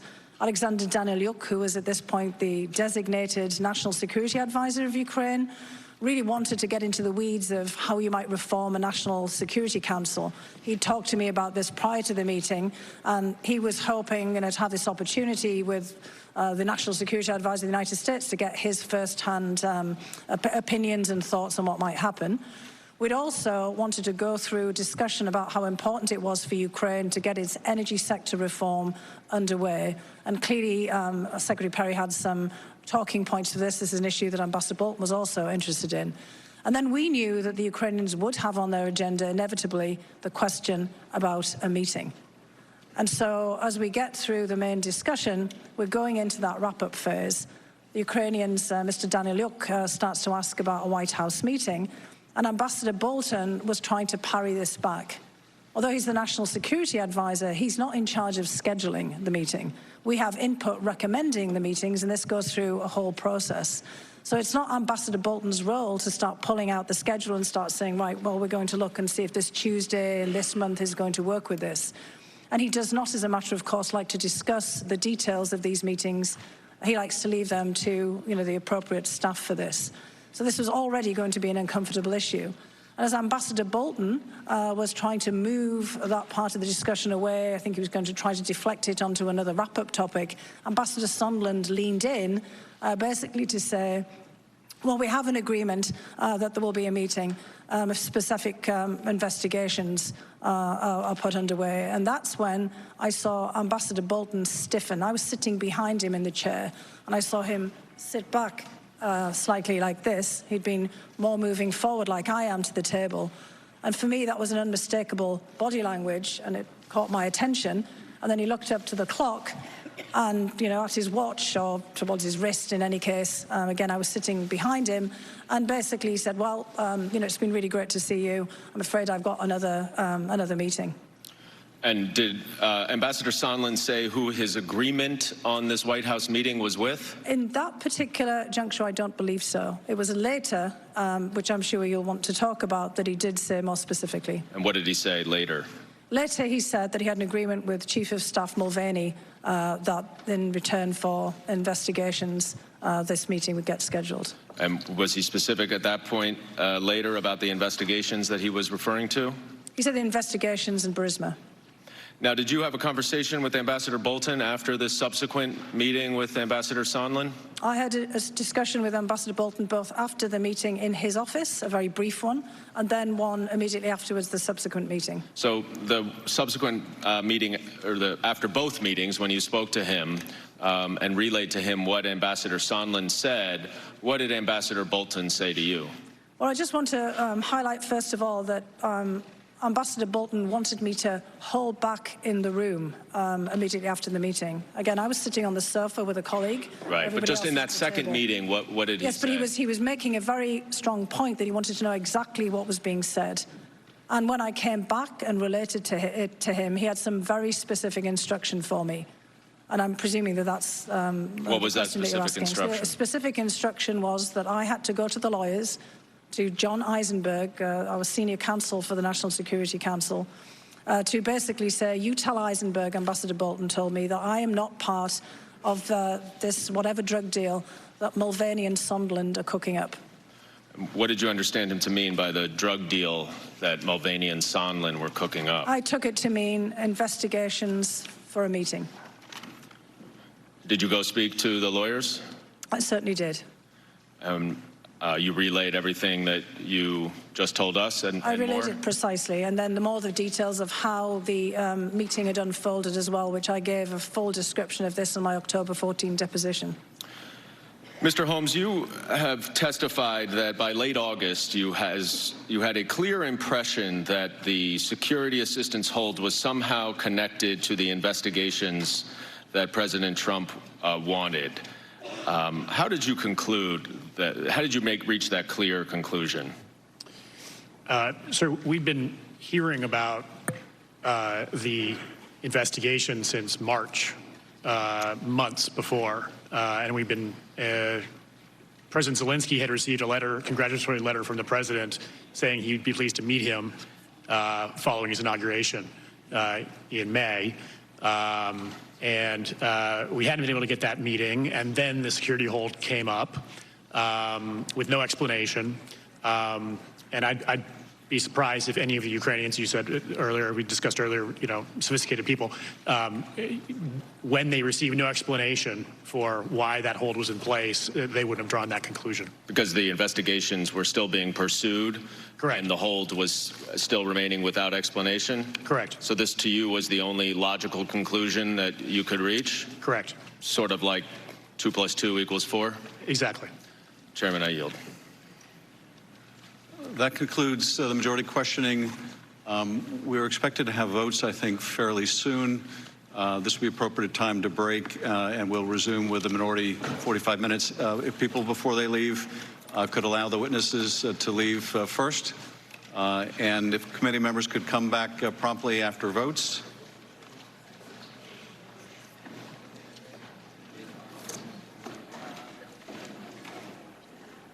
And you see the committee's going to take a break there after the questioning from the Democratic Majority Counsel and, of course, Congressman Schiff, the chairman of the committee, of the two witnesses, Fiona Hill and David Holmes, friendly witnesses for the Democrats on this committee. And I want to bring in senior congressional correspondent Mary Bruce. It seemed like they were really trying to establish, as I said, with these two witnesses, one, more details on the effort, the pressure campaign, and the effort to tie a White House meeting to those investigations the president had been looking for over a long period of time. One of the things they were trying to establish in the questioning. And second, that these investigations that the president was calling for, according to these witnesses, didn't have much to do with corruption or the anti-corruption effort in Ukraine.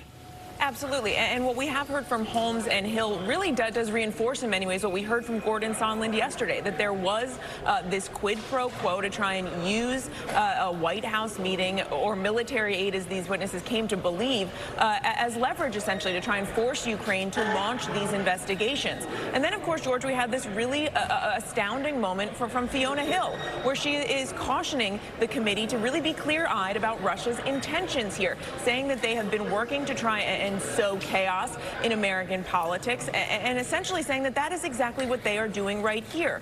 The cautioning the president and his allies to not be influenced by Russia's conspiracy theories, that it was Ukraine and not Russia that meddled in the election. And she is saying if you take a step back, that is exactly what Russia is doing here, that they are having some success. If you look at the incredibly partisan discourse in this country and this entire process, that Russia is succeeding in trying to meddle in our democracy. Terry Moran, that is what was most striking about Fiona Hill's testimony right there, a tutorial and a warning about Russia. That's a very good way of putting it. This is a veteran in that shadow struggle that has been going on for decades between the United States and the Kremlin, and she comes as a veteran to say it's still going on. You know, one of the bases of the attacks that Vladimir Putin's Russia has launched against the United States and against the countries I covered in Europe and around the world is to begin to undermine people's faith in their own governments and in the very possibility of trusting each other as citizens, in the possibility of objective truth at all. The disinformation campaign has been perfected by this former KGB colonel and weaponized through digital technology in ways that, as Fiona Hill points out, not only did we suffer in 2016, but that we suffer every day. And she sees it reflected in these hearings. And Pierre Thomas, you saw the ranking Republican on the committee, Devin Nunes, take exception to the testimony in advance, kind of a pre-buttal of Fiona Hill by showing his own report, the Republicans' own report on election interference, which is at odds in some places with the consensus view of the U.S. intelligence community. That's right, George. The intelligence community, and you saw Fiona Hill lay it out again today, they are unambiguous. The Russians, through a systematic attack, tried to influence the 2016 election to help Donald Trump. Period, full stop. That is what she's trying to convey, and I agree with Mary. She absolutely wanted to make clear that this is an ongoing fight and one that we will see in 2020, George. And John Carl, as you listen to Fiona Hill, and you were talking about this as we were starting the broadcast, it was kind of an interesting choice for the president to bring her into the National Security Council in the first place. Sure, as a prominent and well-respected critic of Vladimir Putin, expert on Russia, a hardliner on Russia. But, George, listening to this and the previous day's testimony and following this story, the thing that really strikes me is you had basically the entire foreign policy and national security apparatus of the Trump administration that wanted to see the military aid go to Ukraine, that wanted to see the meeting between the new president of Ukraine and President Trump at the White House happened. This is something that you heard from the political officer today at the embassy, from the acting ambassador at the embassy, from the EU ambassador who was the point person, the envoy to Ukraine, the national security advisor, the Secretary of State, basically everybody that President Trump had put in place to deal with Russia and Ukraine policy wanted to see this military aid freed up and sent as Congress had approved. The one exception to that, it appears to me, was Donald Trump. I guess maybe there was a potential second exception, which would be Rudy Giuliani, again, not part of the administration. And potentially a third, Mick Mulvaney, who carried out the president's direction to freeze the aid as well. David Muir, one of the striking things about David Holmes' testimony especially is the forensic level of detail he laid out in that long opening statement. He seemed to know that the Republicans, when they get a chance to question him, will ask him how he was able to remember in such detail that phone call. But we pulled the transcript, the fast transcript of what he said today, because, as you say, George, the description was so vivid. He was asked to describe the restaurant. He said glass doors that open onto a terrace, the first tables. He said he actually thought there were two tables put together. He talked about the tablecloth, the runner down the middle of the table. All of these were meant to sort of reinforce the fact that he remembered in vivid detail this conversation. He actually mimicked holding the phone away from his ear when President Trump was speaking so loudly to Ambassador Sondland, and reiterated what he'd already testified, which was that President Trump, this was the day after the infamous phone call with President Zelensky, asked, is he going to move forward with the investigation? Sondland answering, yes, he is, in colorful language, obviously, that we're all well aware of now. But this is something that David Holmes knows will come his way in questioning this afternoon. How would you be able to remember this? He went one step further. He said, listen, in his long career, he has never sat across from someone having a conversation with the President of the United States on an unsecure phone in an open-air restaurant in the middle of Ukraine on the Russian border. Yeah, that was really something. You know, John Carl, Cecilia Vega just brought up all the people inside the government who were working at odds with the president really on Ukraine policy. A new name came up in the questioning here, Kash Patel, a member of the National Security Council who does not deal with Ukraine, but you saw the questioning of Fiona Hill there. The president had asked this person for some information. A name not necessarily known in American households, but someone who is certainly known in Washington circles. As you said, he was now on the President's National Security Council staff. And this person is an example, according to Fiona Hill, as yet another person who is involved in this outside influence, who was able to gain access to the Oval Office, direct access to the president. Reportedly, President Trump had referred to Patel as a top policy expert on Ukraine. And as Hill testified today, this was not someone who has expertise in that area. This is not, Ukraine is not his lane.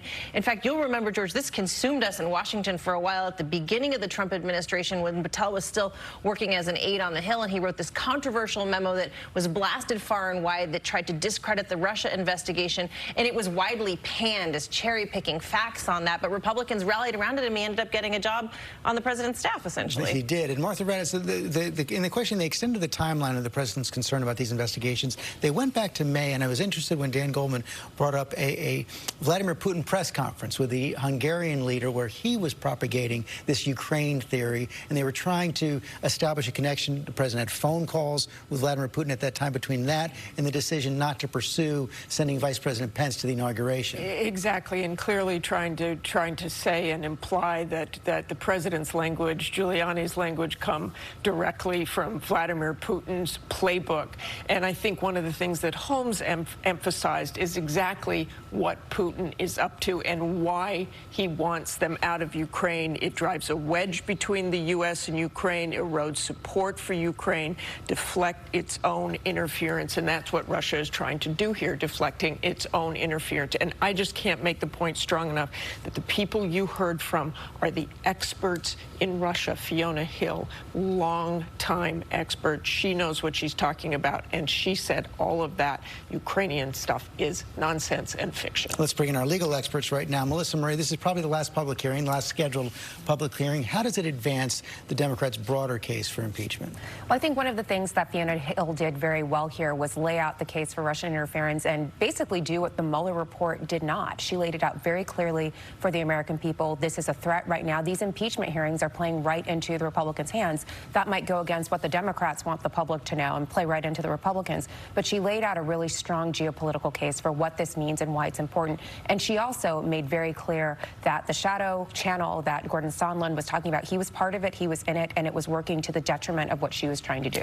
Two big picture observations. One about Gordon Sondland. Remember, we talked about him as being the critical witness now in this entire impeachment proceeding. And you hear both Hill and Holmes, who are basically saying he's not totally coming clean. It was actually a little worse than he laid out in his testimony. I think that's going to be a big point of controversy from both these witnesses. And second, just their demeanor, they seem a little more aggressive than we've seen from other witnesses. It seemed that almost every other witness didn't want to scuffle. They didn't want to get into the fray. You want to put words in my mouth? Oh, okay. I don't really want to get in this fight. I don't want to be involved. Both of these witnesses, and maybe I'll be proven wrong, seem ready to engage a little bit more, and I think we could see some fireworks later. We'll see if that happens. We're going to come back at noon when the Republican questioning will begin. For right now, we're going to return to our regular programming, The View on the East Coast, GMA in the West, and our live coverage continues on our streaming channel.